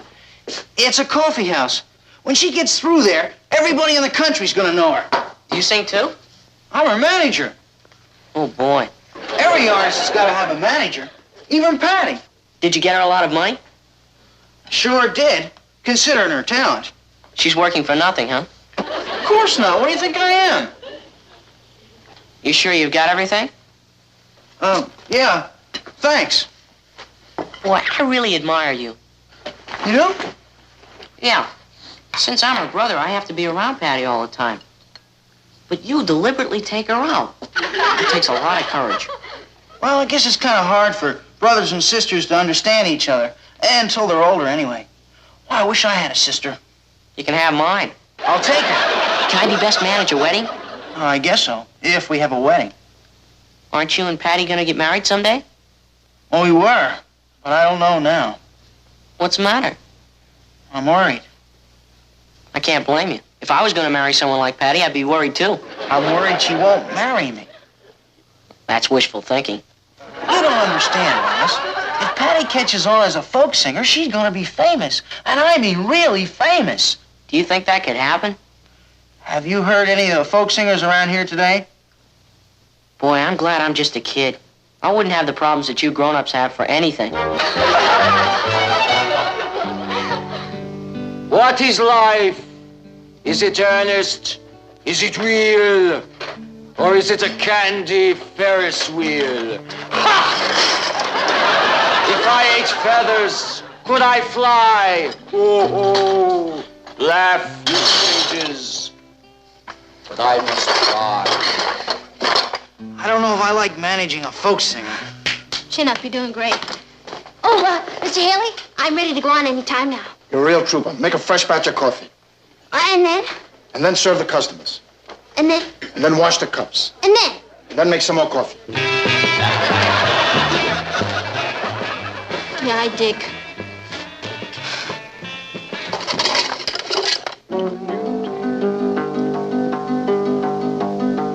Oh, the life of a farmer is the life for me. Push-button cows and a new TV.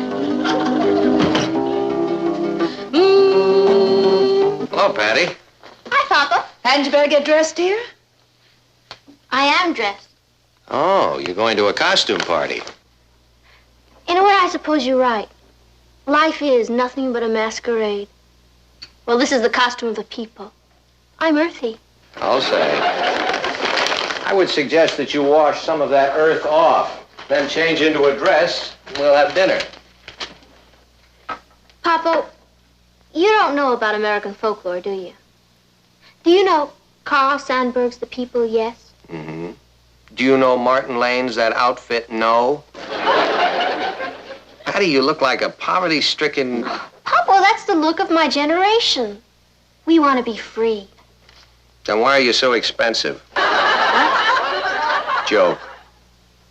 And by the way, there's a very interesting concert at the town hall tonight. Mozart. I got tickets for all of us. Gee, Papa, I'm sorry, I can't go. Why not, Patty? I'm sure you'd enjoy it. Oh, yeah, but I'm kind of going to a concert myself. Oh? Well, at least it's not bowling or the movies. Who's playing? A folk singer named Pittsburgh Patty. Never heard of her. Oh, you will. Pittsburgh Patty. No, couldn't.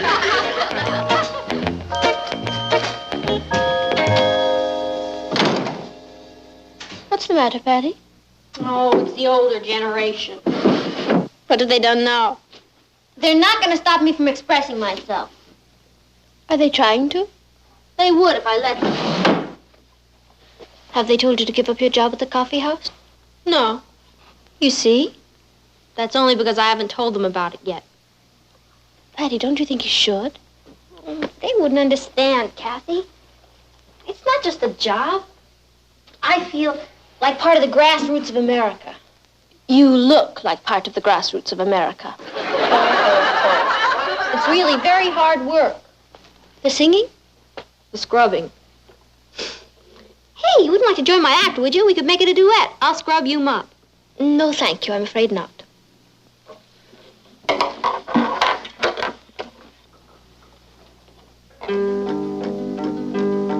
Oh, don't be afraid to clutch at fame. It's such a pleasant thing. People come from the ends of the earth just to hear me sing.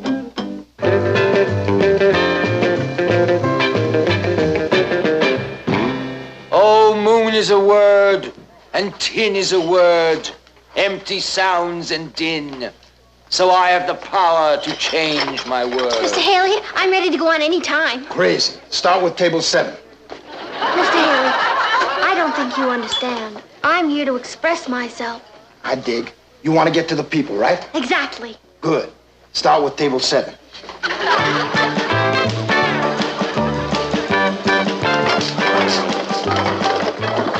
What'd he say? When did he go on? Don't look now, Richard, but I think I am on. Where's our little beatnik this morning? She overslept.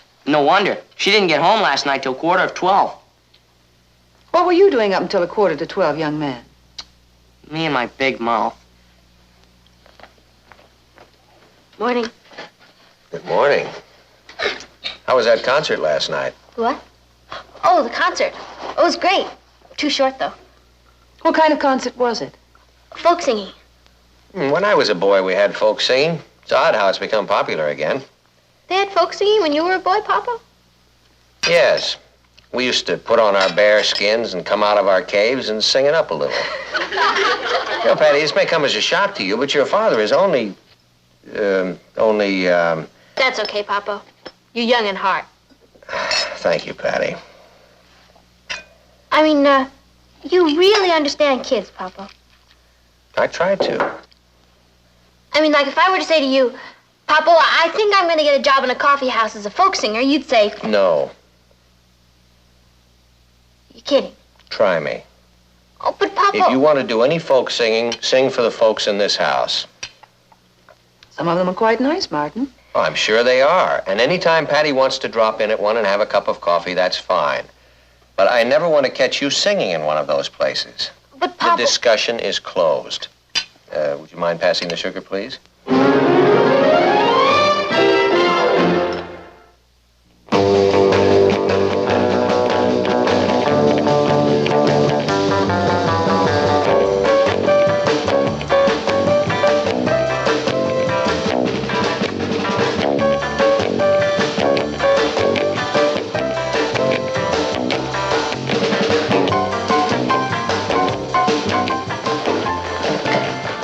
Kathy said you wanted to see me about some kind of an emergency.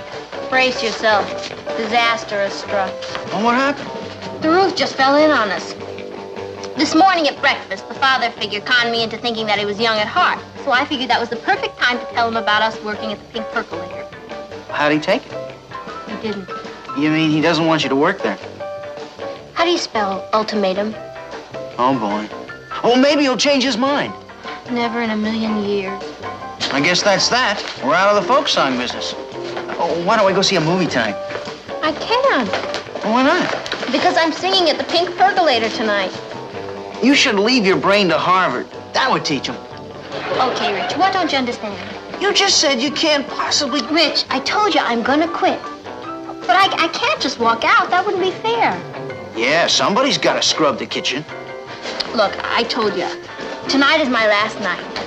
I just have to give him at least one night's notice. That should pack him in. What time shall I pick you up? I'll meet you there. Hey, you wouldn't know anybody who'd like to buy a second-hand guitar, would you? Patty, what if your mother and father find out what you're doing? Well, the worst that can happen is they'll put me up for adoption. Why don't you just tell Mr. Haley the truth? You mean tell him that my father thinks I'm too young to sing in a coffee house? I can't do that. Mr. Haley probably thinks I'm at least 25 or 30 years old. All right. Then tell him your father thinks you're too old to sing in a coffee house. Will you stop worrying? I told you I'm quitting. This is my last night. Don't you want to come and hear me sing? Well, I was going to, but I think I'd better stay here and keep an eye on your parents. That's my buddy. Don't let them budge out of the house. I won't. You know, there's really nothing to worry about. They never go to coffee houses. Yeah. Well, can't keep my public waiting. Bye. Hey, Natalie, how about this? There's a new coffee house open in the neighborhood. Listen to the ad. The Pink Percolator. Folk singing and 75 different kinds of coffee. It's enough to keep you awake for 2.5 months. Can I watch television? Did you finish your homework? No, but it's easy. Then do it. But then I'll miss this educational program. What educational program is that? It's called The Attack of the Hairy Martians. Well, you mean it's a kind of astronomy lesson? Yeah. Do your homework. Boy, when I'm old, I hope I remember what it was like to be young. I've been thinking that about my conversation with Patty this morning. Maybe I was a little too rough on her. I suppose there's nothing wrong with her being a folk singer. I don't know why, Martin, but I do not want my daughter working in a coffee house. She's barely old enough to drink it. I'll get it. Hello? Oh, hello, Jonathan. It's Richard's father. No, Richard's not here. Patty? Just a minute. Is Patty here? I think she went out. Oh, Kathy, where'd Patty go? I believe she went to a concert. Oh, Patty went to a concert. To a concert? Well, that's the third time in a row. No, I was talking to Kathy. Yes, we're going to be home for a little while. All right, fine. Yeah, I'll see you then. Jonathan says he wants to come over and talk to us. What about? He didn't say, but he sounded pretty upset. I think I'll go finish a letter to Father.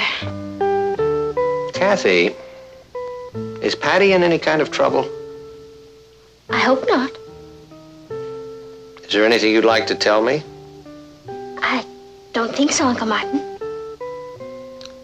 If Patty were up to anything, you'd tell us, wouldn't you? I'm afraid I couldn't, Aunt Natalie. You couldn't? No. You see, it's sort of our generation against yours. Excuse me.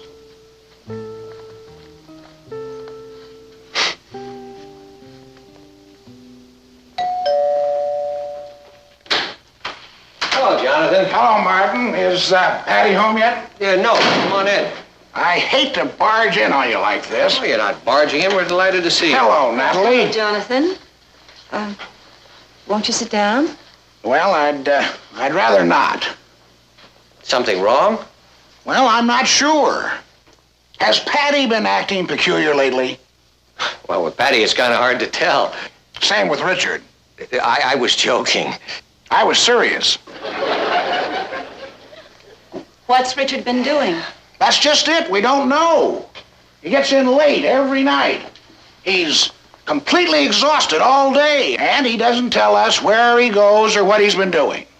Patty has seemed a bit more tired than usual lately, and she's been getting in rather late. I knew it. They're up to something. I love Richard being away from home. But my wife worries she's got some kind of a crazy mother complex. You know how mothers are. Richard has been talking about working in a coffee house. Yeah, Patty mentioned taking a job in a coffee house. What'd you tell her? Well, I said no. But, you know, as a matter of fact, I was just telling Natalie, maybe I was a little too harsh with her. I say you can't be too harsh with them. Give them an inch and they'll drive you out of your mind. You know where we make our mistake? Teaching the kids to talk. Just think of how wonderful it would be if they didn't know English. Look at all the money it'd save us on phone calls. Good evening, Mr. Harrison. Hello, Kathy. You two girls sure do look alike. I can never tell the difference. The one with Richard is Patty. Now, I hope he can tell the difference. Oh, don't worry. Patty sees to that. Would you like some coffee? I'd love a cup. Hey, wait a minute. Why don't we run on down to that new coffee house, the Pink Percolator, and have some there? They got 75 different kinds of coffee. That's a good idea. Oh, I don't think you'd like it. Well, why not? Well, I hear it's very crowded and the service is bad and the coffee's not good and it's very expensive. If business is that good, they must have something. Let's go take a look at it. It's really very noisy. Why don't I make you some coffee here? Don't trouble, Kath. Oh, it's no trouble at all, Aunt Natalie. I could have it ready in a minute. You know, I'd like to see that new coffee house. I make the best coffee in Brooklyn Heights. Would you like to come with us, dear? No, thank you, Aunt Natalie. Well, don't worry. We'll be Get on back our way. before very long. 75 different kinds of coffee. Is that hard to believe? 75?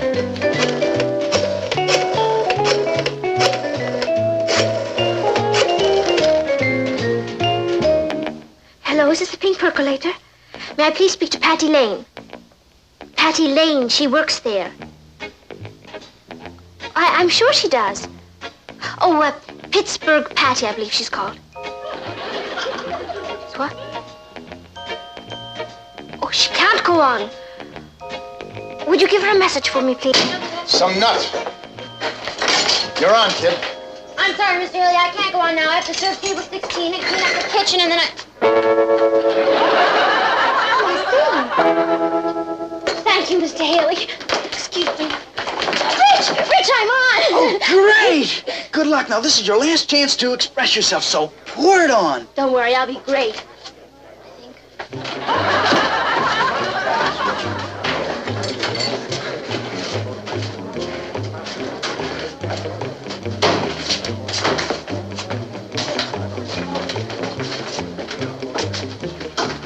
Table for three? Please. Crazy. Right over there, folks. Crazy.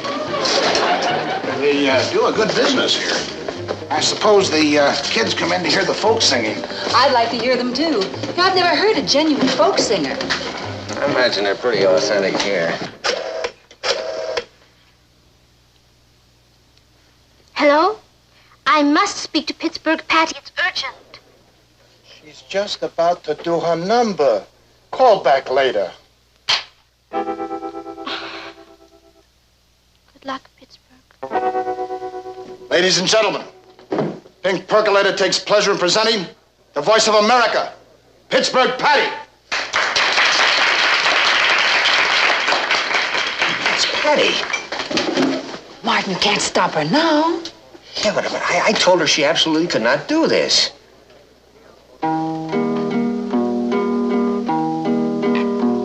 I miss my home in the old gray west, where I grew up with leeway. They say what happens for the best. My homestead's now a freeway. Oop diddle diddle oop diddle diddle oop diddle.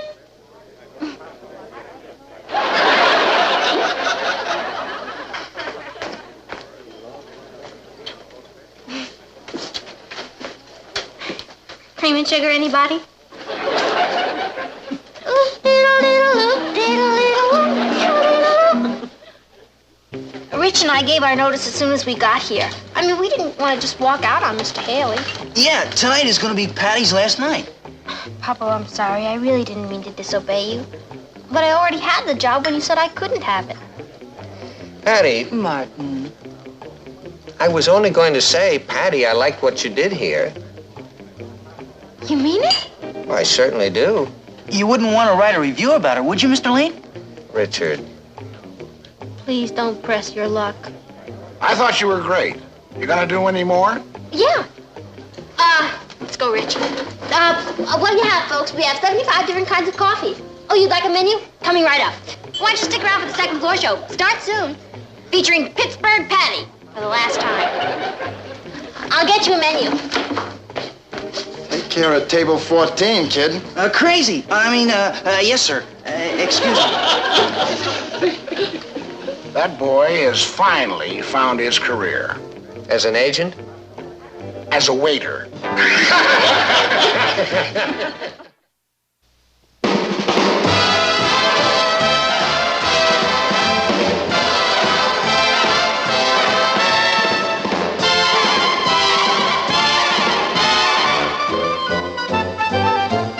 Here's Kathy, who's lived most everywhere, from Zanzibar to Berkeley Square. But Patty's only seen the sights a girl can see from Brooklyn Heights. What a crazy pair! But they're cousins, identical cousins, and you'll find they laugh alike, they walk alike, at times they even talk alike. You can lose your mind when cousins. No, Patty, just this letter from Father. Oh, where is he this week? He's in Rome. He says a friend of his is coming to the States and he's going to look me up. A Mr. Honoré. Crazy. We'll paint the old town red for him. Kathy, think this dress will be okay for Saturday night? Richard lost his head and invited me to the theater. Oh, I think it looks fine. You know, I haven't seen Richard in a whole week. Monday night he broke his date with me because he had a toothache, and Wednesday night he broke his date with me because he had to help his father with something. And there he is. I'll get it. Hi, Rich. We were just talking about you. Are you? Uh-huh. Come on in.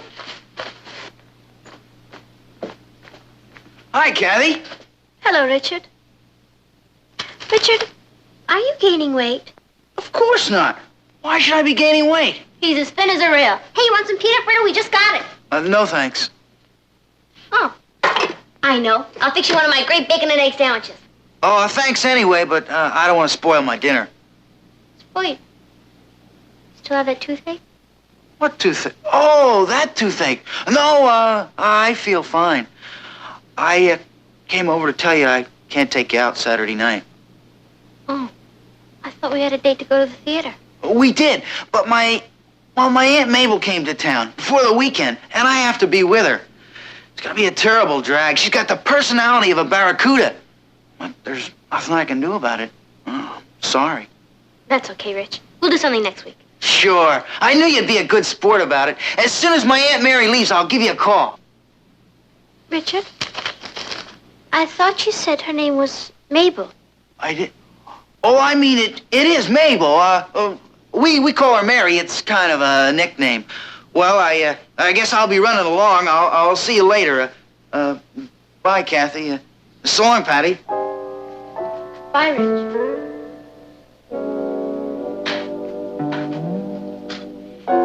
If I didn't know I was irresistible, I'd swear there's another woman. I'm sure there isn't, Patty. Richard adores you.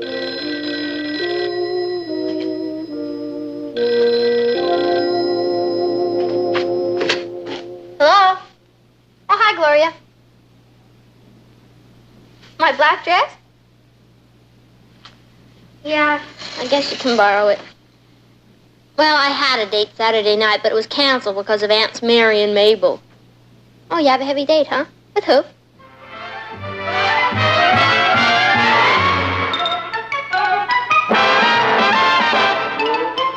Meet Kathy, who's lived most everywhere, from Zanzibar to Berkeley Square. But Patty's only seen the sights a girl can see from Brooklyn Heights. What a crazy pair! But they're cousins, identical cousins all the way. One pair of matching bouquets, different as night and day. Where Kathy adores a minuet, the ballet russe, and crepe Suzette. Our Patty loves to rock and roll, a hot dog makes her lose control. What a wild duet, still they're cousins, identical cousins, and you find they laugh alike, they walk alike, at times they even talk alike. You can lose your mind when cousins are two of a kind.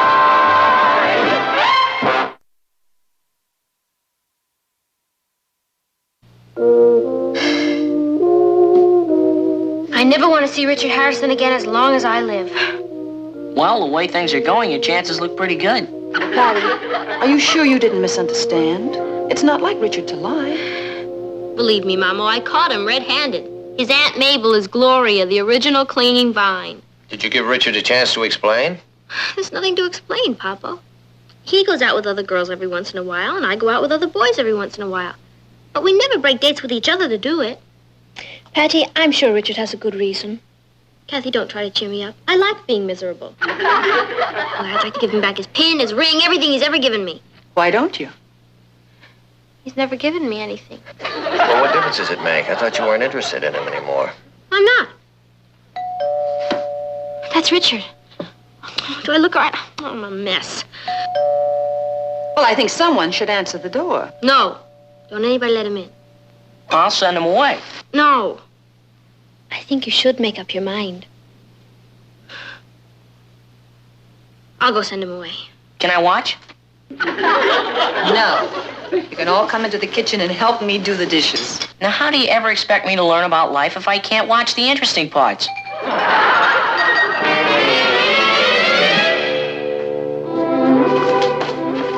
Hello, Peter. Oh. Hi, Rich. Hi, who is Peter? Oh, just a friend. I came to explain about Saturday night. Oh, that's okay, Rich. You don't have to explain. Really, I understand. You have to help your father take care of your Aunt Mary Mabel, who has a toothache. What are you talking about? Gloria called and told me she had a date with you Saturday night. She did? Boy, I sure can't trust women. Can't trust women. She shouldn't have done that. Oh, but it's all right for you to keep breaking dates with me and lie about it. I'm sorry, Patty, but I can't help it. Rich, is Gloria so irresistible that you couldn't wait to see her on a night when we didn't have a date? Gloria? Irresistible? Well, isn't she? Patty, I don't even like her.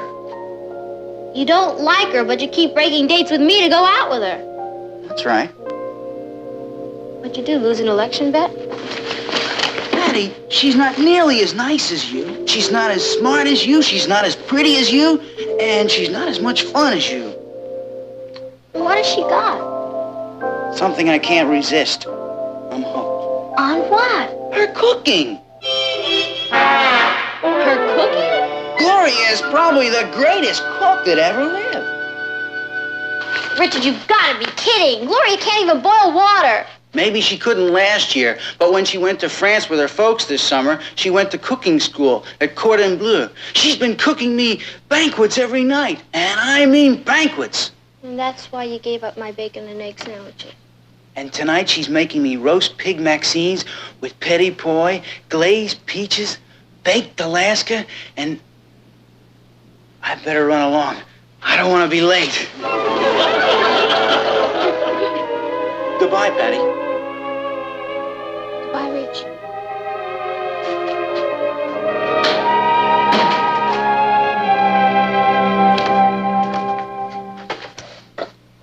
Did you throw him out?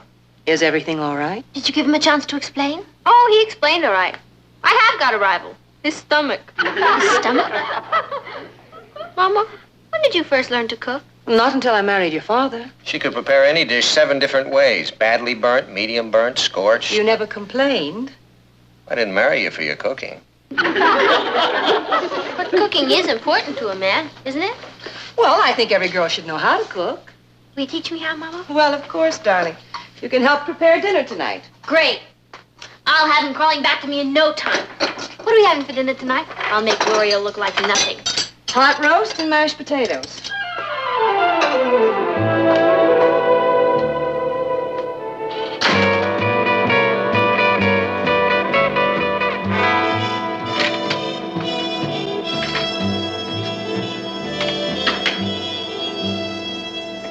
Patty, are you all right? Oh, sure, I'm fine. It's just that a woman feels like such a fool wasting the best years of her life on a man who doesn't even appreciate her. I'm sure it'll all work out fine. No, it won't. I lost old Glutton Head to the Cordon Bleu. What is the Cordon Bleu, anyway? It's a famous cooking school in Paris. I took a course there once when Father and I lived there. Kathy? Did you say you took a course there? Yes, it's really an excellent school. Did they teach you how to make lobster bisque? And baby veal cutlets with a cream sauce? And a pomme souffle?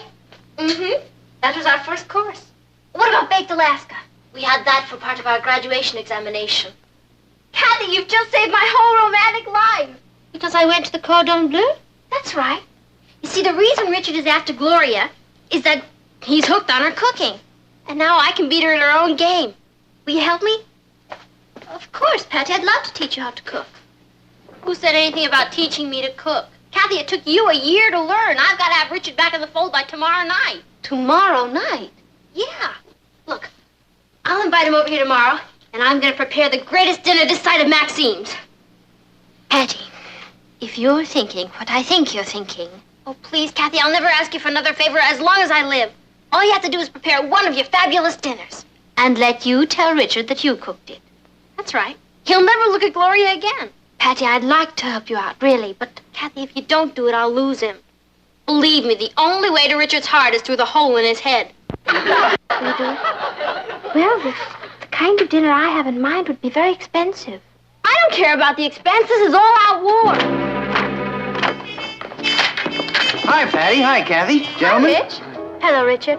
I'll pull up a chair and have a soda. Well, I'll pull up a chair, but I won't have anything. I never eat in the afternoons anymore. Oh. Rich, I thought maybe if you were free tomorrow night, you'd like to come over to my house for dinner. Well, thanks, Patty, but I have promised Gloria... My mother and father are going out, and I thought maybe I'd cook myself. I definitely promised Gloria I'd... Oh, well, it's not going to be anything special. I just thought maybe for an appetizer we'd have fantasy de fruits de mer, and then Canneton bigarade. Yeah, bigarade. What's that? It's tender young duckling with riz sauvage ménagère. Riz sauvage... Wild rice.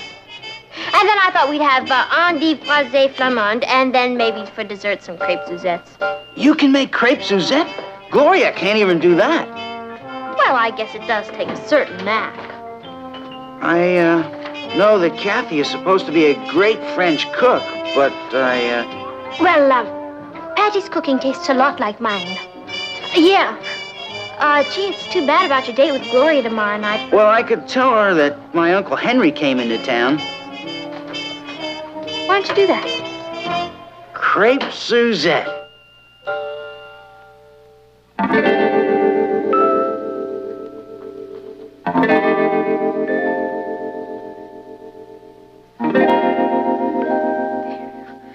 Boy, it sure takes a lot of stuff, doesn't it? I used up my allowance for the next 6 months. But it's all gonna be worth it. Patty, are you certain that you want both baked Alaska and crepe Suzette for dessert? Uh-huh. I figure as long as we're going out for the big fish, we may as well use plenty of bait. I hope you know what you're doing. Hey, you didn't flunk any of those courses, did you?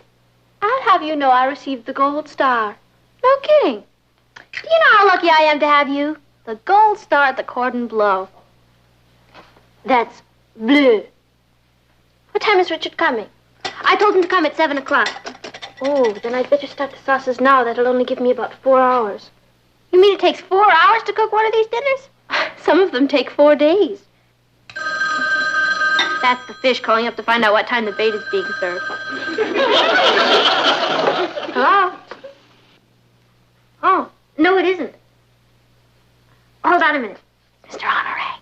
Oh, that's Father's friend. And thank you, Patty. Hello, Mr. Honoré. Yes, Father wrote me you were coming. How is he? Good. He did? Thank you. Oh, yes, I want to talk about him very much. Why don't you invite him for dinner tonight? I don't mind cooking for one more. Monsieur Honoré, would you like to join us for dinner tonight? Oh, you are? What time? Oh, I see. It's all right if he's late. I'll let my sauces cook a little longer. Oh, yes, I'm very anxious to get together with you. But I'm afraid I can't right now. You see, I'm doing something for someone. I'll say you are. Oh, yes, I understand. If that's the only time. All right. I'm looking forward to seeing you.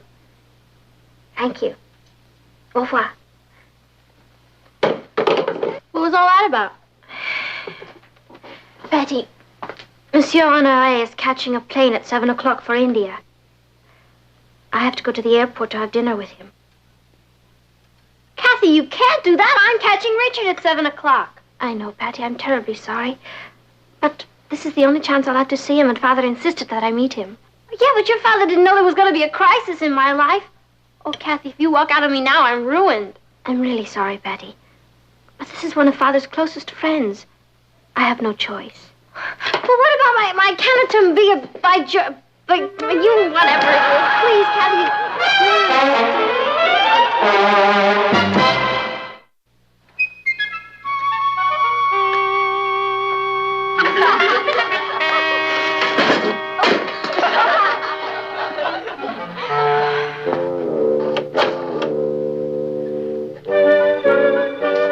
Hello? Is this ready frozen food delivery? How long would it take you to deliver a dinner? Oh, that's great. Okay, would you deliver me 2 orders of Fantasy de Fruits de Mer and 2 orders of Canton Bigarade and a large baked Alaska? Hello? Hello? Peasant. Hello? Is this the French omelette? This is the French Gourmet Society. We have chosen your restaurant to prepare us a dinner. We would like a fantastic French dinner. Something that will knock someone's eyes out. What would you suggest? Oui? Oui. Oh, that sounds marvelous. I will send my secretary to pick it up. At what time can it be ready? Thursday? Thanks anyway.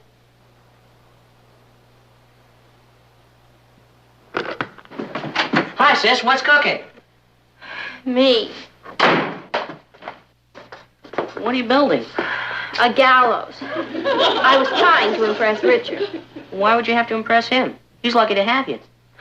Thanks, Ross. But he suddenly flipped for French food. And guess who cooks it? Gloria. Uh-oh. I guess I'm gonna have to find you another brother-in-law. Hey, wait a minute. I've got an idea. Yeah? What's that? Kathy's a great cook. Why don't you ask her to... Good thinking. I tried it. Oh. Okay. All you have to do is call one of those frozen food places that delivers. And... Tried it. What about calling a French restaurant and asking them to... You really are a chip off the old block, aren't you? Okay.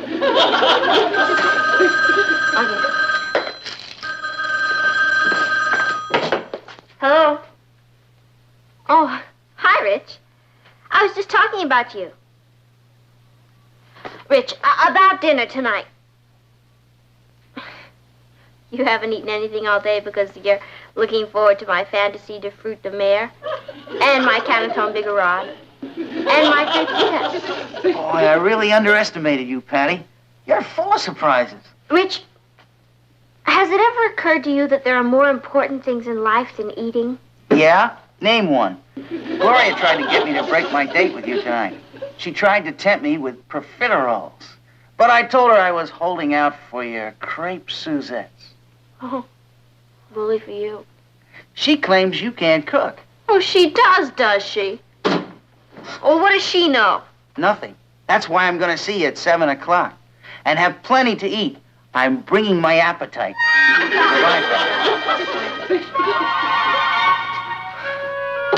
I make great peanut butter and jelly sandwiches, sis. Thanks, Ross. But to a gourmet, that's nothing. What's a gourmet?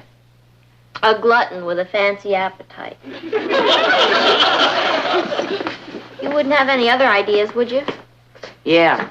Find me a brother-in-law who likes hamburgers. That's it. What'd I say? The magic word. Look, I may not know how to cook, but I can certainly make hamburgers. I'll just tell Richard I think he's gaining too much weight, and I thought I'd make him a plain old hamburger dinner. At least I'll still be in the ballgame. Will you help me clean up this mess? Sure. Here. Oh, I'm so happy I was able to see you, Kathy. So am I, monsieur. Your father's exact words to me were, I want you to see Kathy in person and tell me exactly what she looks like. If she's too thin or too pale. Well, you know what fathers are like. Yes. He tells me that you are flying over there to see him this summer. As soon as school is out. I'm hoping to take Patty with me. Oh, your father speaks of Patty a great deal. Apparently, she's what you call a character. Happy and carefree. Well, she used to be. I don't understand. Oh, I've gotten Patty into terrible trouble. What? She's home now cooking a gourmet dinner for her boyfriend, Richard. Patty is a gourmet cook? No, Patty isn't any kind of a cook. And yet she's cooking a gourmet dinner for this Richard? Not exactly. You see, I was supposed to cook it. Oh, and she was going to impress him by saying she cooked it. Yes. Well, as a Frenchman, I would feel a deep responsibility if in any way I hurt a romance. It isn't your fault, monsieur. Yes, in a way it is. I think I owe Patty and her friend a dinner, but we must be very resourceful. What was she going to serve?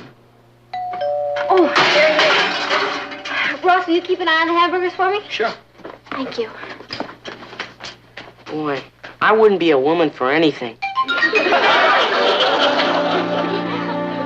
Hi, Patty. Hi, Rich. Something sure smells good. What is it, Casanova bigarade? Huh? Well...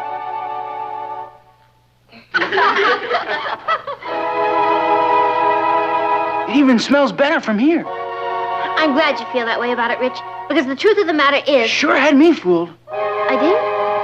Yeah. I thought the only thing you could cook was those crummy hamburgers of yours. Those crummy hamburgers of mine? Yeah, Gloria tried to tell me that's what you're going to feed me tonight. You sure got a laugh on her. Yeah. What time are we going to eat? Would 12 o'clock be too late?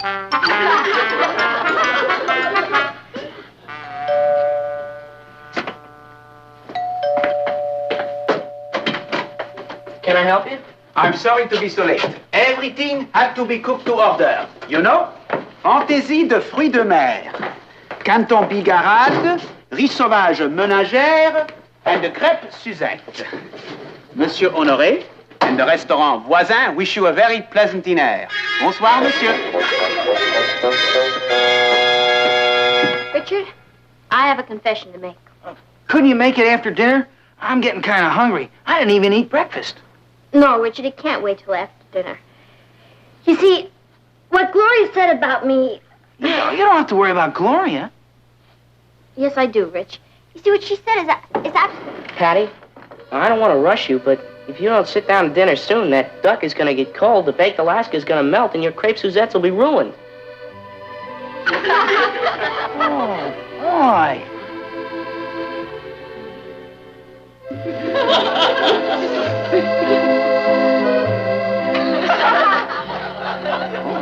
What are we waiting for? Oh, let's eat. Yeah.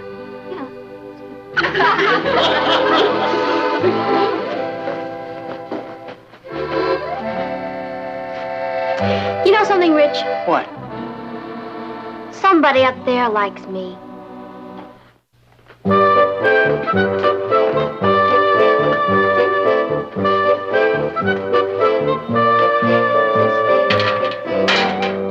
Oh, hi, Gloria. Hi, Patty. Gee, it's too bad you couldn't join Rich and me for dinner last night. Oh, he told me all about it. Oh, did he? Mm-hmm. It really wasn't much. Next time I should go into something more complicated. Well, I'd love to be there when you do. I have a feeling you got away with something this time. But what are you going to do for an encore?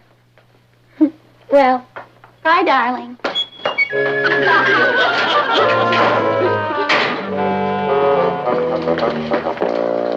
Hi, Rich. Hi, Patty. Something wrong? I've got kind of a confession to make. You have a confession to make? Yeah, it's about that dinner we had last night. You mean you didn't like it? Oh, I loved it. But to tell the truth, I've been eating too much rich food lately. And the whole thing's making me kind of sick. You mean you don't like rich food anymore? Oh, don't even mention it. Well, Rich, I guess I'll just have to find somebody else to cook for. What do you mean? Well, a great talent like mine can't just go to waste. I'll have to find somebody who appreciates me. Well, gee, Patty, I appreciate you. All right, Rich. I'm going to give you a chance to prove it. Oh, thanks, Patty. Oh, what do you want me to do? I want you to come to my house tonight at 7 o'clock. Yeah? And I'm going to make you some of my crummy hamburgers. It's a deal.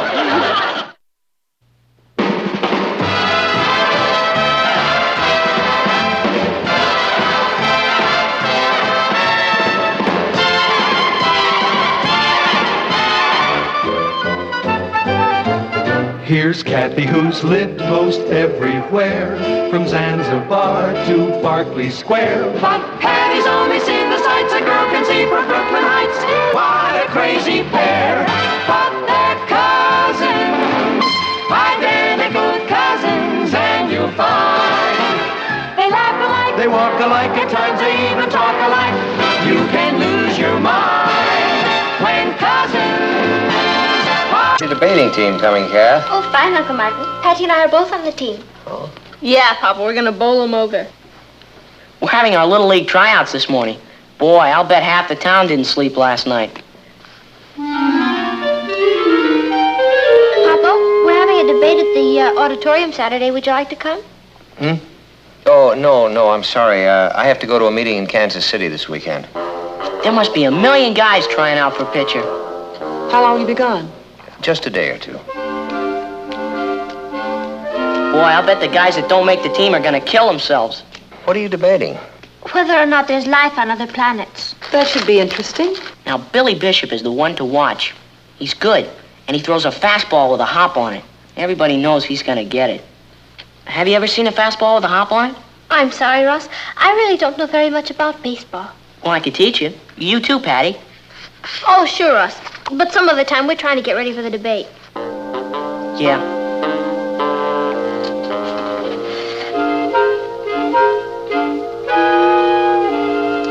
Well, I think I'll be going. I don't want to be late for the tryouts. So long. Patty, are you meeting Richard? Yeah, Mama. We're going unicycling. Unicycling? Uh-huh. One wheel. That should be fun. Where's Ross? He's gone. That kid. He could have at least said goodbye.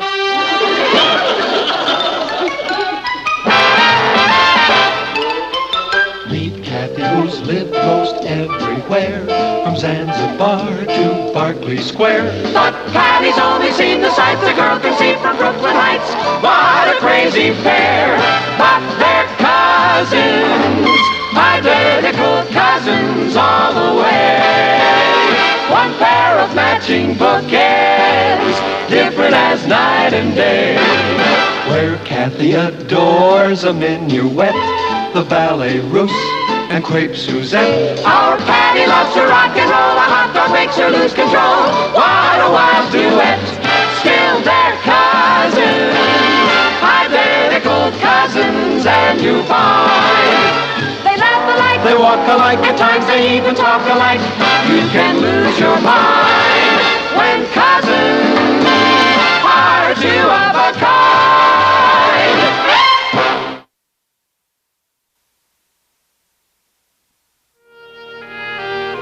Ross! Ross! Hey, what's the matter?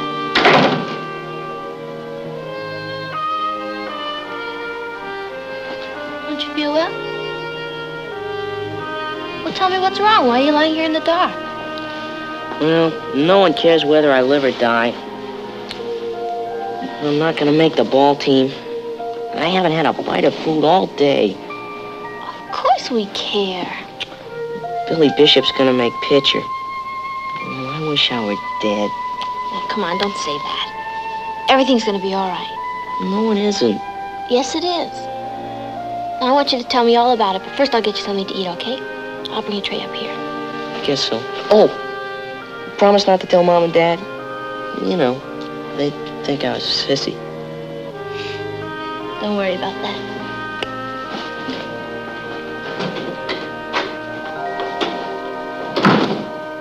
What are we going to do? I don't know, Kathy, but we've got to do something. He's in terrible shape. Are you still hungry? No, Mom, this is for Ross. Well, you said he didn't want any dinner. He filled up on hot dogs and things at the ballpark. Well, that's because he was too sick to eat. Mama, he's up in his room and he's in terrible shape. Why? Well, first of all, because he didn't make the Little League, and second of all, because he thinks none of us give a darn. Why didn't he say something? Well, I guess he did, but we weren't tuned in. Oh, well, I'll go up and have a talk with him. Oh, no, Papa, I really wish you wouldn't do that, because I told him I wouldn't say anything. He doesn't want you to think he's a sissy. Oh, all right. You make sure he eats, and we'll think of something. Okay. Patty. Thank you.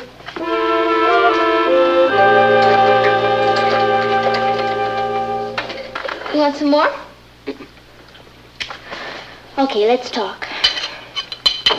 Well, to tell you the truth, I don't feel much like talking. What do you feel like? A failure. Just because you might not make the Little League? Well, I can't explain it. It seems like such a little thing, but if the coach doesn't pick me, it means I'm not as good as the other fellow. I might as well be a girl. Well, how do you know he's not going to pick you? Because today he kept putting Billy Bishop in as pitcher. He only let me pitch half an inning. Well, that's not fair. What's his name? Coach Johnson. And he picks the teams? Yeah, he's murder. I really tried, Patty, but he's awfully hard to please. Well, did he actually say he was going to pick Billy Bishop? No, but everybody knows he's going to. When is it supposed to be decided? At the end of our tryouts next week. And it's not only pitching, it's also going to depend a lot on our RBIs. Your RBIs? Runs batted in. What's the difference? Nobody around here cares anything about baseball. It's like I was speaking a foreign language and have got nobody to talk to. Well, from now on, you're going to.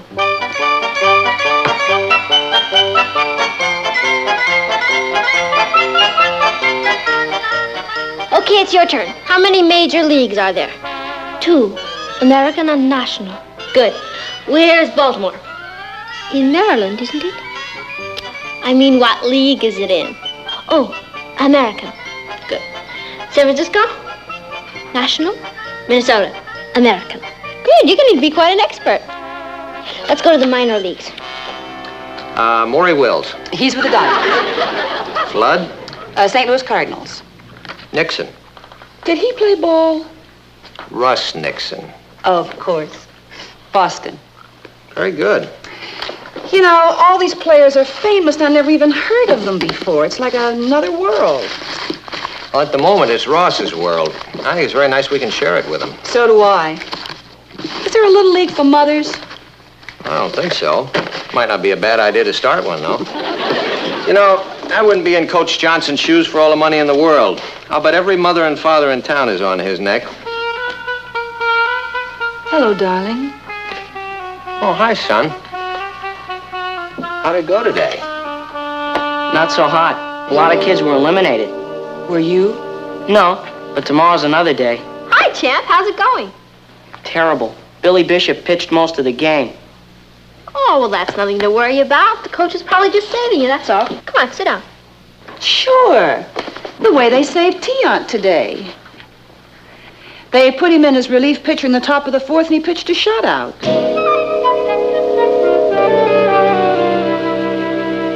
Ross, it might be a good idea if you got some extra pitching practice. Hey, yeah, you can practice on the patio. But I've no one to play with. Well, I'll play ball with you. I could use the exercise. Do you mean that, Dad? Certainly. Let's go out and throw a few around. Oh, I've got nothing to do. I'll go with you. Me too. Hey, that's great. Let's go.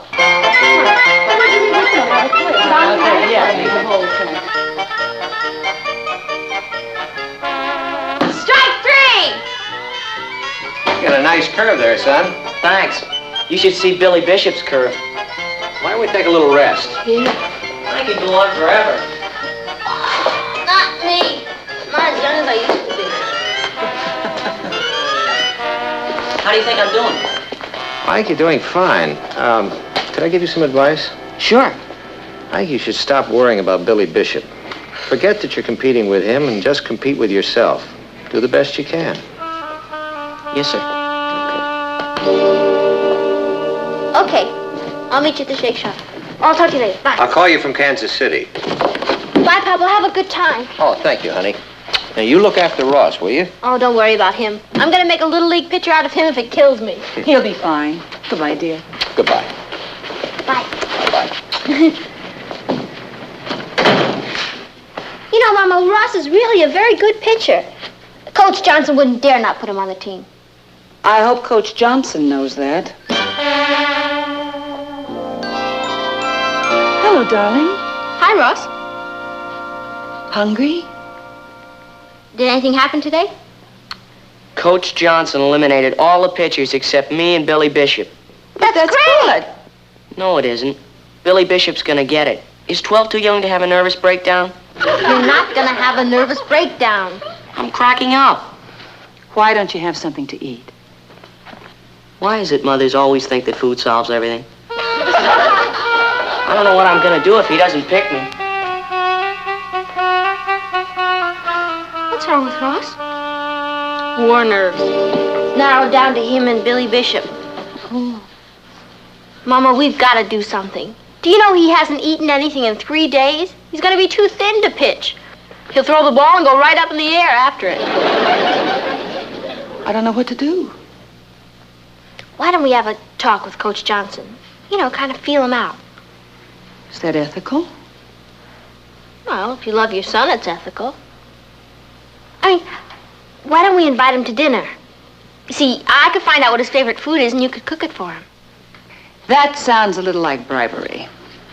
No, it's what you call the social graces. Comes at an opportune time, too, doesn't it? Mama, there's nothing wrong with being nice to him. I mean, what's wrong with letting him see Ross in his native habitat? I don't think your father would approve. Oh, he doesn't have to know. Oh, he's out of town, isn't he? What harm could it do? We're only going to invite him to dinner. Everybody does it. I mean, people give candy to the teacher, an apple to the policeman, gifts to their bosses. It's just a way of showing your appreciation. This does mean a lot to Ross, Aunt Natalie. All right. We'll do it. Let's not say anything to Ross. Let's not say anything to anyone.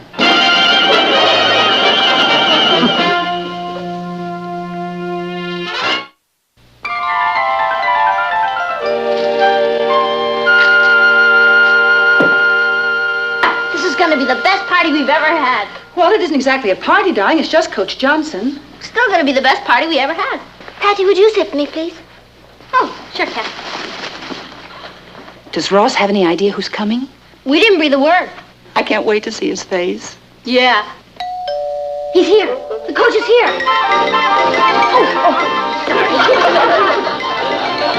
Oh, someone had better let him in or go away. I'll let him in.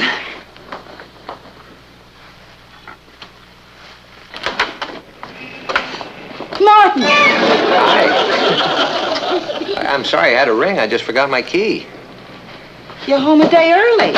Yeah, I know. We finished up ahead of schedule, so I just caught the late afternoon plane out, and here I am. You're all dressed up. Yes, we're having a guest for dinner. Oh, one of Patty's friends? No, one of Ross's friends. Well, good.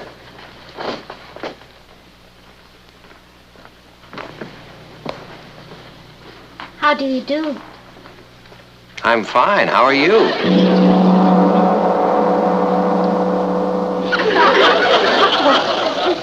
What are you doing here? I live here. But you're home a day early. Well, I can always leave again. Why is everybody so dressed up? You always dress for dinner. Like that? He's here again. Yeah, well, I must say you've gone to a lot of trouble for Ross's friend, but I think it's kind of cute. Do you? I'm sure glad. Patty, would you let him in, please? Oh, yeah.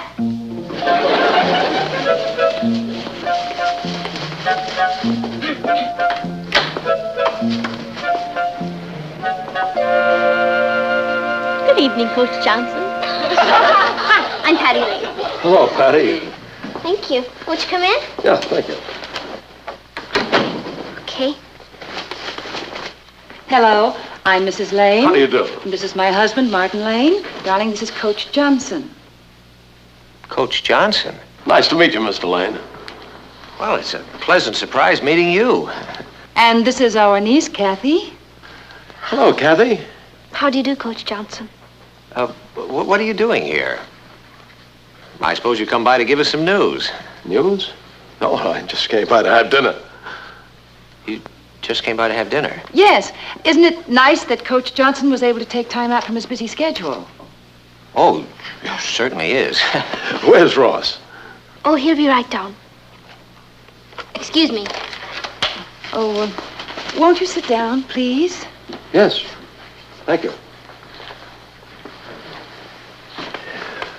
Oh, Aki-san, would you put it right here, please?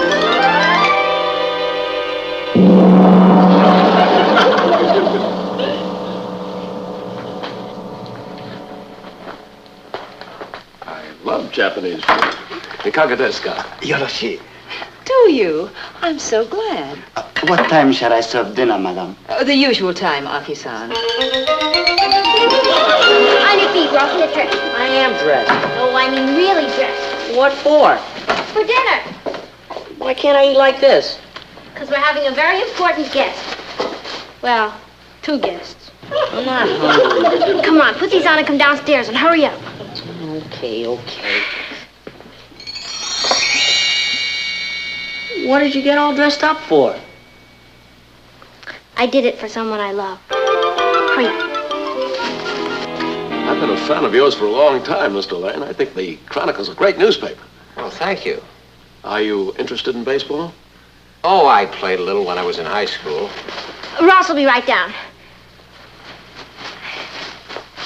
Ross just talks about you all the time, Coach Johnson. I imagine all the boys talk about me most of the time. It's a good thing I don't hear what they have to say, isn't it? You used to be shortstop on the Chicago White Sox, didn't you? How did you know that? You're much too modest. In your last season with them, you batted .301. Well, you've been doing a little research on me, haven't you? Oh, Mama knows all the batting averages. Oh, we're great baseball fans around here. What did you do after you quit baseball? I went into the sporting goods business. Well, how did you get started as a Little League coach? Somebody asked me, and I said yes. I went in as a substitute for 2 weeks. I've been at it for 10 years now. Must be very rewarding. It is. But there are problems, too. What kind of problems? Psychological, mostly. Kids can get pretty high-strung. Making the team means a great deal to them. Sometimes too much. Very often the parents will push them into competition. If they fail, they feel they've let their parents down. Ross was interested in Little League ball before we even knew anything about it. I'm not saying all parents do it, Mrs. Lane, but you'd be surprised what some mothers and fathers will resort to get their children on the team. These are marvelous. I think these are better than the ones I had last night. Last night? Yeah, over at Billy Bishop's. I still don't see why I should wear a suit. Hello, Ross. What are you doing here, sir? I mean, did I do something wrong? Of course not, darling. We invited Coach Johnson to dinner. To dinner? Yeah. He eats too, you know. Why here? We thought it would be nice if we all got acquainted. That's why I came, Ross. I like to meet the families of the boys who try out for the team. Dinner is served. Arigato, Aki-san.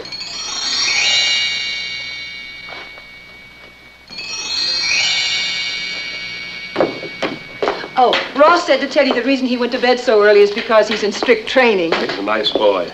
Nat. Would you like to see our roses? I've some prize cuttings. I grow them myself. Oh. Excuse me, girls. Oh, these are much larger than mine. They're choice cuttings. May I send you some? That's very kind of you, Mrs. Lane. Oh, it's nothing at all. They certainly get a lot of tender, loving care.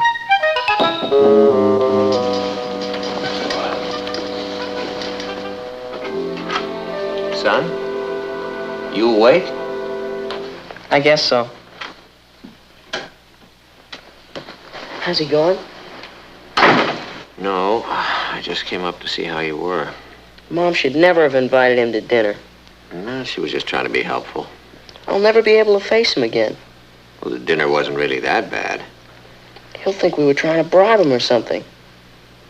Well, if it's any consolation to you, Billy Bishop's mother and father had him over for a Japanese dinner last night. He said our raw fish was much better. Why do parents have to be so helpful? Well, maybe you'll understand that better when you have children of your own, son. But I don't want to have children when I grow up. I want to be a baseball player. This could be the end of my whole career. I doubt that. Boy, when that butler walked in, I could have died. Where'd he come from? An employment agency. What was Mom trying to prove? I don't think she was trying to prove anything. She just wanted to entertain Coach Johnson, and she was trying to make him feel as comfortable as possible. She went to a lot of trouble. Trouble is the right word. Well, I'm not saying that what we did was right. We were probably overcompensating. What does that mean? It means that in the beginning we didn't do enough, and in the end we did too much. It's a disease that parents suffer from. I'm sorry if we embarrassed you. That's okay, Dad. I'll probably get married and have children and forget all about baseball. Maybe you can do both. Anyhow, it's only Little League. You know, kind of kid stuff. I know. Who cares if anyone's a pitcher? Sure, who cares? I care.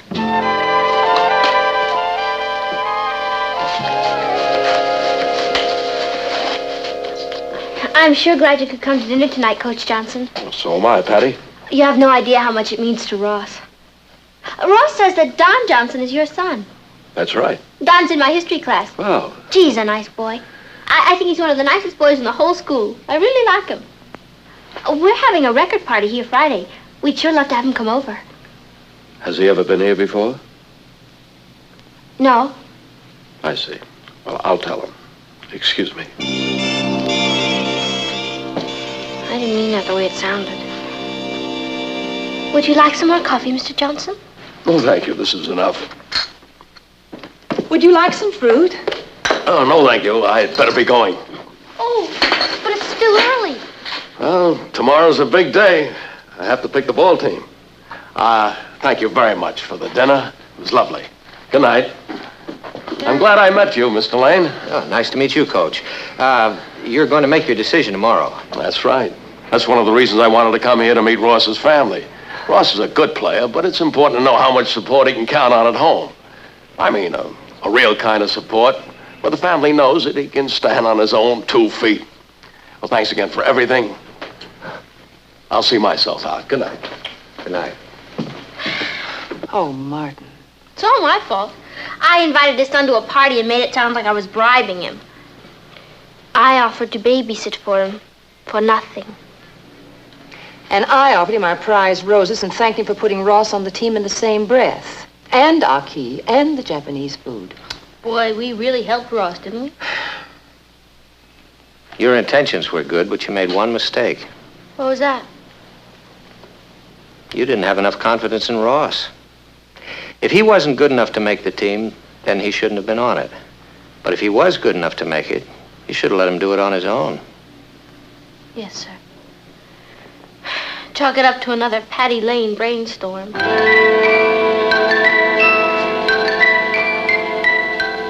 are you going? To see if I can get Ross to take up ice hockey.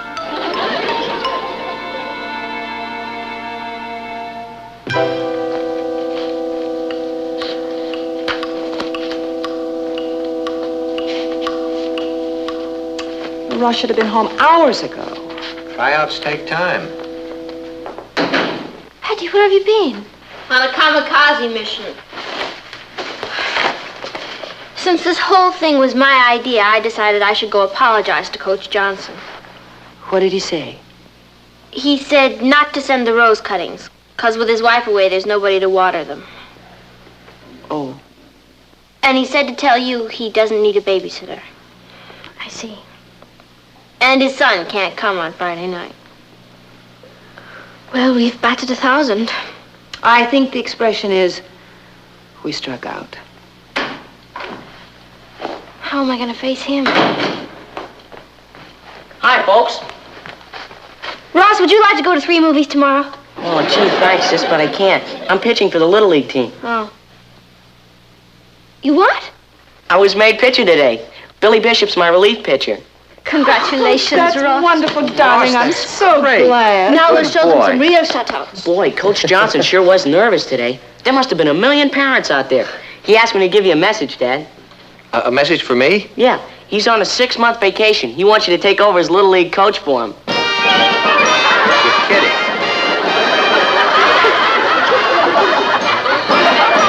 Congratulations. Oh, thank you.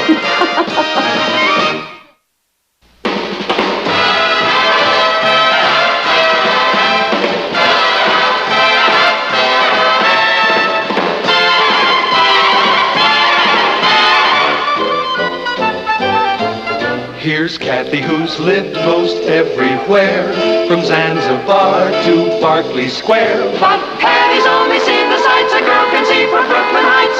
What a crazy pair! But they're cousins, identical cousins, and you'll find they laugh alike, they walk alike, at times they even talk alike. You can lose your mind when cousins. Tell him he'll have to find another passenger because you can't go. Papa, it's a brand new second-hand motorcycle, and Richard wants to try it out. Naturally, he wants me with him. What's so natural about that? The subject is closed. Oh, Mama, it'll break his heart.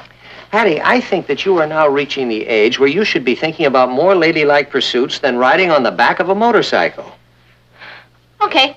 Now, since I'm an old lady, I think I'll take up crocheting. I'm sure you can find a happy medium, dear. Your cousin Kathy would never think of riding around with Richard on his motorcycle. She better not. Well, it just wouldn't do you any harm to emulate Kathy a little more. I guess you're right, Papa. I am a little far out sometimes. Good old Kathy, always got her 2 feet on the ground. Okay, from now on, I'm going to do everything that she does. Well, there's no need to go overboard. It's just you could pick up a few pointers from her.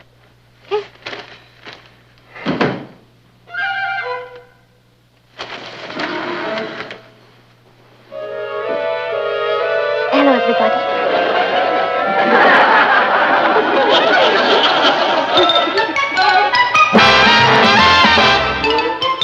Meet Kathy, who's lived most everywhere, from Zanzibar to Berkeley Square. But Kathy's only seen the sights a girl can see from Brooklyn Heights. What a crazy pair! But they're cousins, identical cousins all the way. One pair of matching bouquets, different as night and day.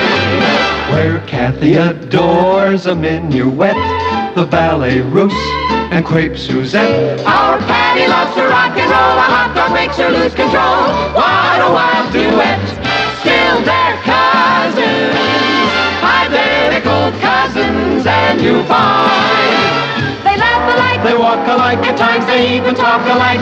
You can lose your mind when cousins are two of a kind.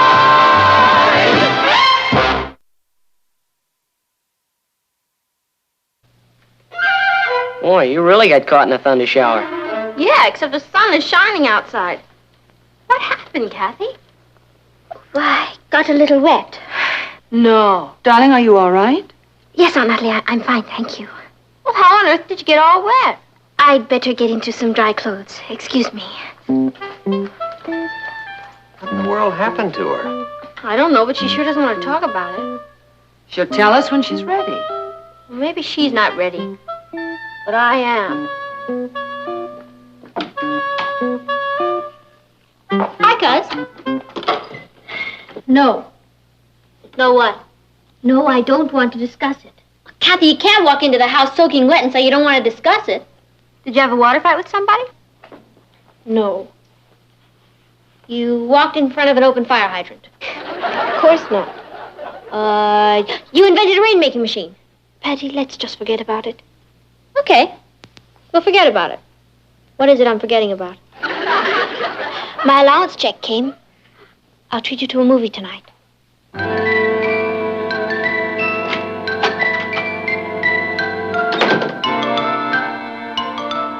Somebody pushed her in a swimming pool.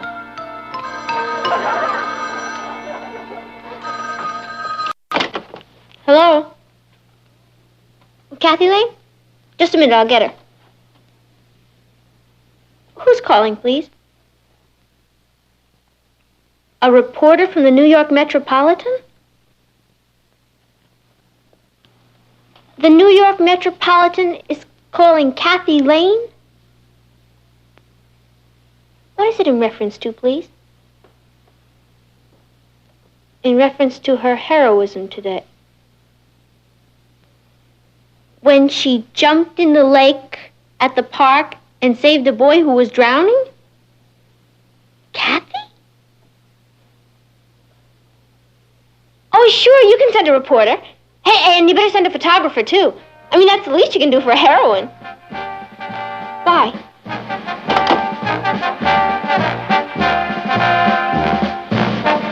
But, Kathy, I think you should be very proud of what you did. If Patty had done it, she would have come in with a neon sign. Kathy, you saved somebody's life. Do you know what that means? Yes. It means there's going to be a big fuss about it, and I don't want there to be.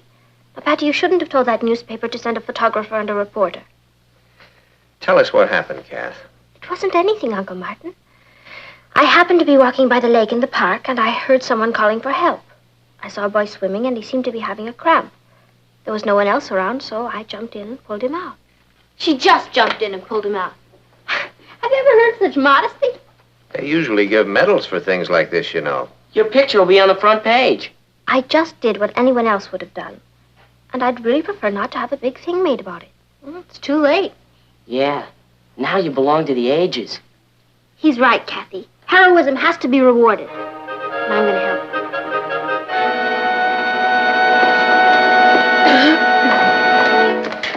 comes the backfield. Watch how silly Tony acts. He's got a real crush on me. Hi, Kathy. Hello, Tony. I heard what you did yesterday. That's the bravest thing I ever heard of. Were you scared? Well, I didn't have much time to think about it. You've really got what it takes. You going to class? I'll carry your books. How'd you like to see a movie tonight? I think I'm free.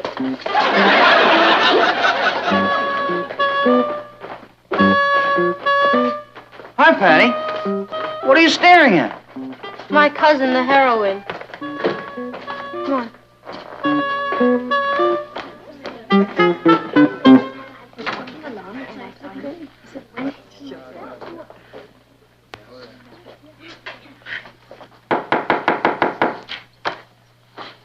Before we begin class, there's another matter I'd like to take up. I'm sure that by now you've all heard about the wonderful act of courage that was displayed yesterday by one of our classmates. Kathy, would you stand up, please?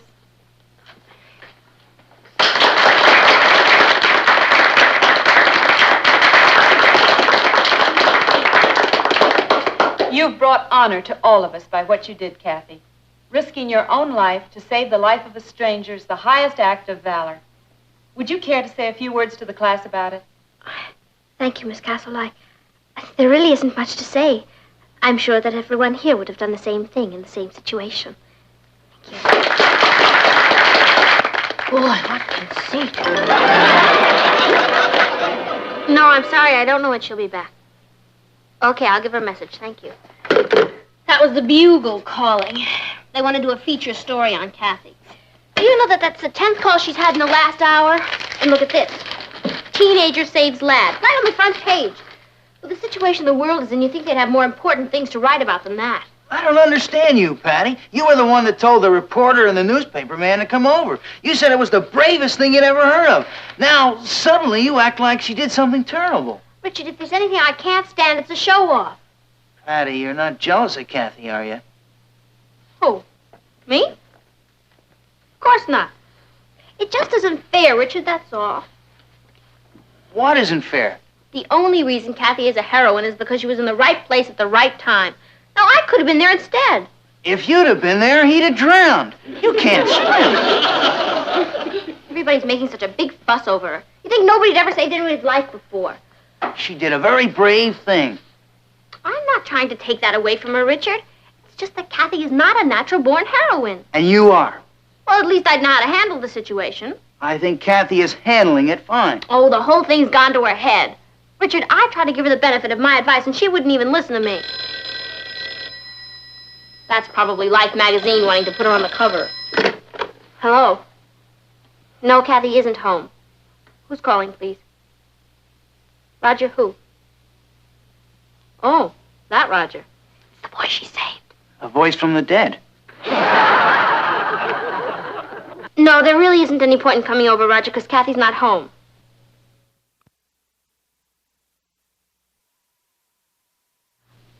Just a minute, Roger. She just came in. Why don't you come over? Yeah, she'll be waiting for you. See you then. Here comes who? Kathy. Roger wants to talk to her. This is my chance to find out the truth. The truth about what? The truth about what really happened. Oh, we know what happened. Do we?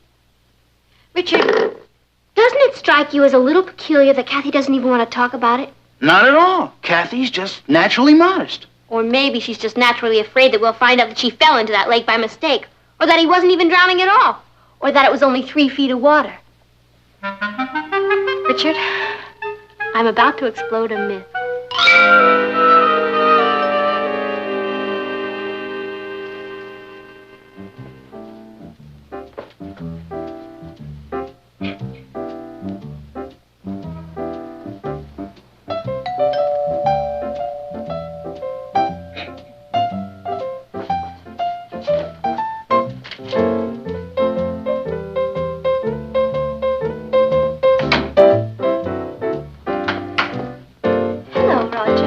Hello, Kathy. I brought these for you. Oh, thank you. Come in, won't you? Thank you.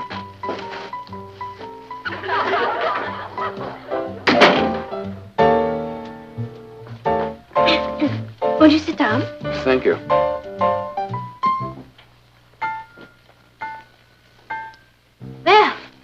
We had quite a day yesterday, didn't we? Yes. I saw the story in the newspaper this morning. Did you? Well, it really wasn't very accurate, was it? Well, it didn't tell the whole truth. No, it didn't, did it? But we know the whole truth, don't we? Yep. It didn't mention that some parts of the lake were only a few feet deep. Why should they? Why should it? I'll bet you're a wonderful swimmer. Well, I was on the varsity swimming team. I knew it. But that doesn't help much when you've got a cramp. Does it? No, it doesn't, does it? Roger, when I fell into that lake... Fell in? That was one of the most beautiful dives I've ever seen.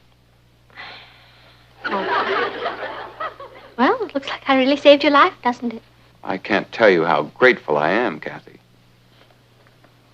Roger.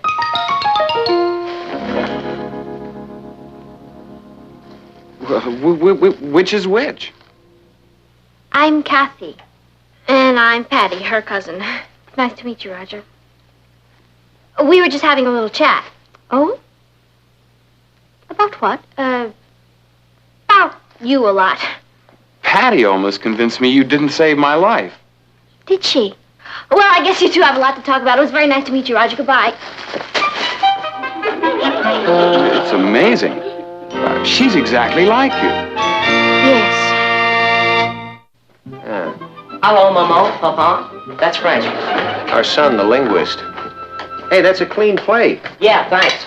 Are we all going down to City Hall to watch Kathy get a medal? Well, of course we are. How often do we have a hero in the family? Every day. I should get a medal for living with Patty. Lois, have Patty and Kathy been quarreling the past few days?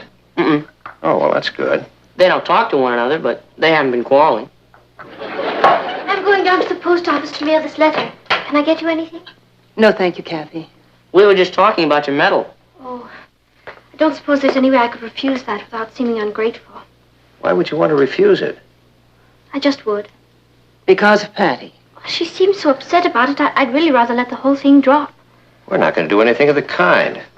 I think I'll have a little talk with Patty. I wish you wouldn't, Uncle Martin. She hates me enough already. Patty doesn't hate you. She's certainly been acting like it. Patty wants all the attention, and you're getting it. But I don't want it. Kathy, you are going to go down and pick up that medal. And if I know Patty, she's going to be pretty proud of you. Look at that piece of junk. It's tin. But when I get a medal, it's going to be solid gold.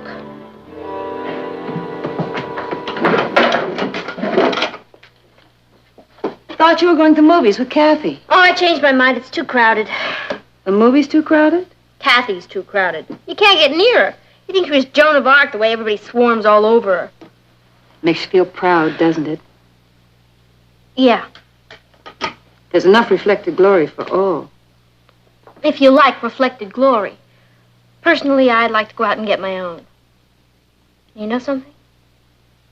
It's exactly what I'm going to do. See you later.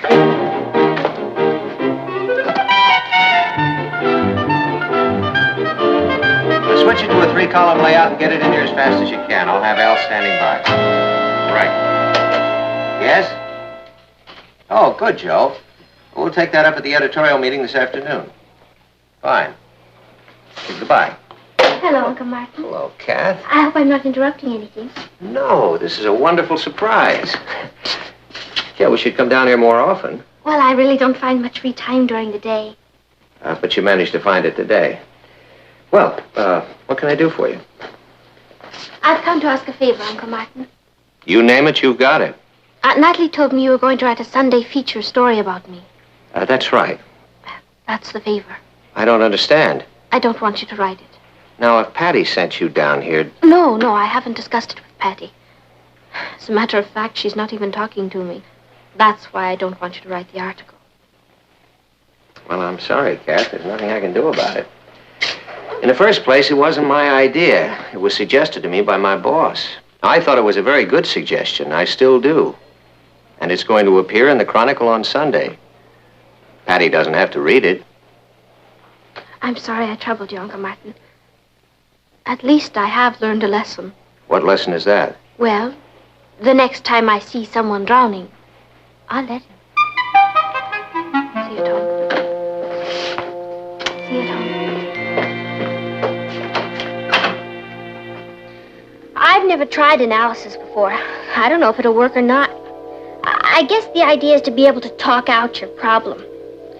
I think I've just about figured out what's bothering me. You see, usually I'm not jealous of Kathy.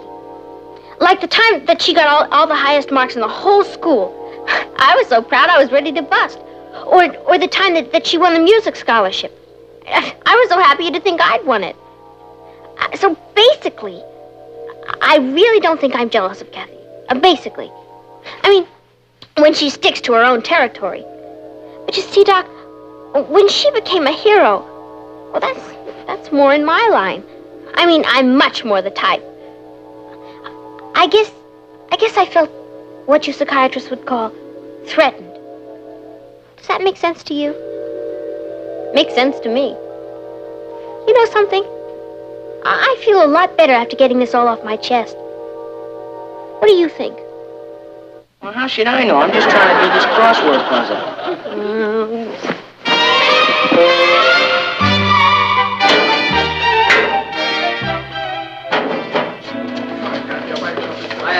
You guys are wasting your time. Tell them, Kathy.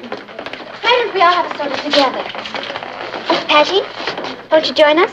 Gee, I'd love to, Kath, but I'm afraid I have another engagement. You run along. All right, for sure.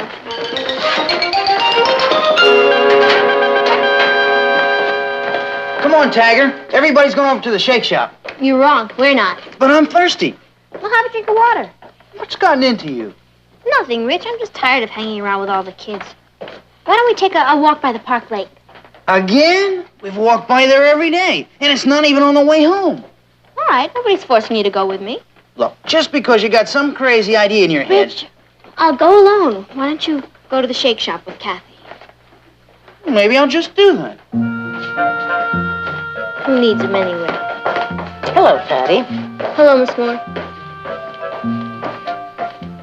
Miss Moore?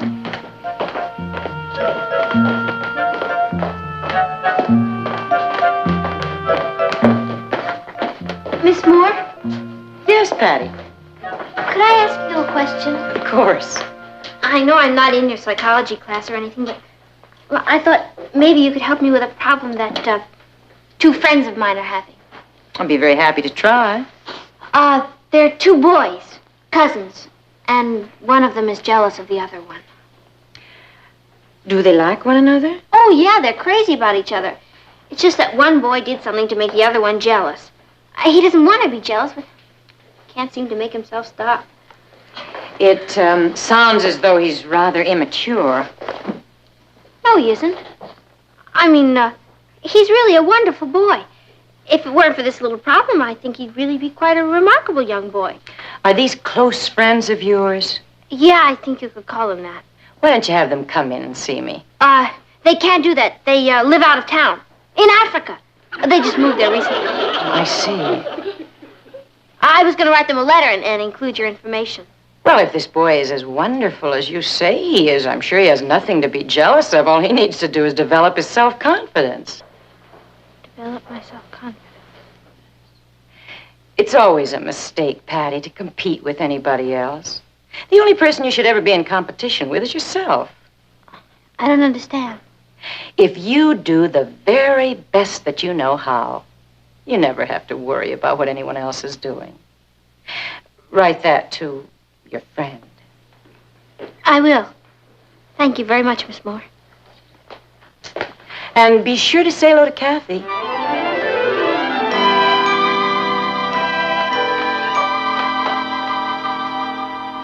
Kath, I brought something home for you. This is an advance proof of Sunday's Chronicle. Oh. It's lovely, Martin. You didn't say anything about me. Aren't you pleased? Oh, yes, it's very nice. Thank you, Uncle Martin. I already sent a copy to your father. I'm sure he'll be thrilled. Wait till Patty sees this. She'll go up in smoke. Don't worry about Patty. She'll be fine. Where is she? She hasn't come home yet. Isn't it a little late for her to still be at school? Well, she's with Richard. I'm sure she's all right. She is usually home by this time. Perhaps Patty stopped at the library. Patty who? Well, maybe she did go over to Richard's house. Why don't I call there?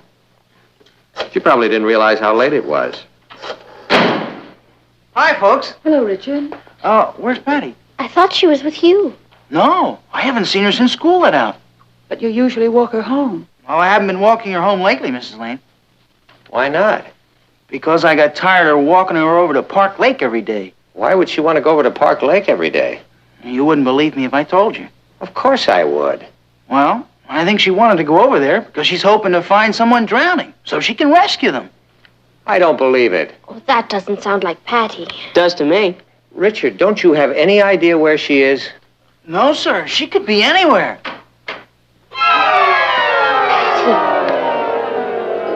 What happened? You're soaking wet. Darling, did you have an accident? I want to go home. You did it! She saved a kid! She's a hero! Congratulations, Patty. That's wonderful. Now we can go into the hero business. I ought to call the newspapers right away. Imagine having 2 heroes in the family. What are you talking about? I pulled her out of the lake.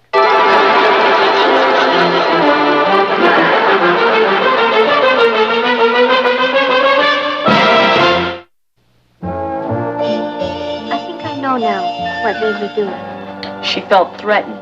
She what? It's a psychiatric expression we psychiatrists use. You see, all the time I thought I was jealous of Kathy, and I hated myself for it. That's why I kept going back to the lake. But you just wanted to get your share of attention. Well, that's what I thought. But that wasn't it at all, Papa. I was just afraid to admit the truth to myself. What was the truth? That I was a coward. You see, I kept asking myself, what would happen when the moment came when I'd have to jump in the water? And I didn't know. I thought, what if I just stood there and watched somebody drown? So I had to find out. Patty. So I kept hanging around the lake, waiting for somebody to fall in so I could test myself. Soon I started hoping somebody would fall in. What happened this afternoon? Well, I saw this boy fooling around on the shore. And I watched him. And there was a tree that was hanging over the water where it was pretty deep. And he climbed the tree, and a limb broke and he fell into the water. What did you do? I almost turned and ran home. But I knew I couldn't do that, so I jumped in after him. The only thing was he thought I was drowning, so he pulled me out. I see. You know the terrible part? I found out I am a coward. A coward? What makes you say that? Because when I jumped in that lake, I was scared to death. Patty, I let you in on a little secret. So was I. You were? Terrified. Honey, a hero is a coward who does something brave. There's no special merit in getting involved in a situation you're not afraid of. And it doesn't matter who pulled whom out. The only thing that matters is that you were willing to risk your life to save the life of that boy. Well, I guess we go back to City Hall again. Isn't it lovely having 2 heroes in the family? 3, remember? I have to live with her.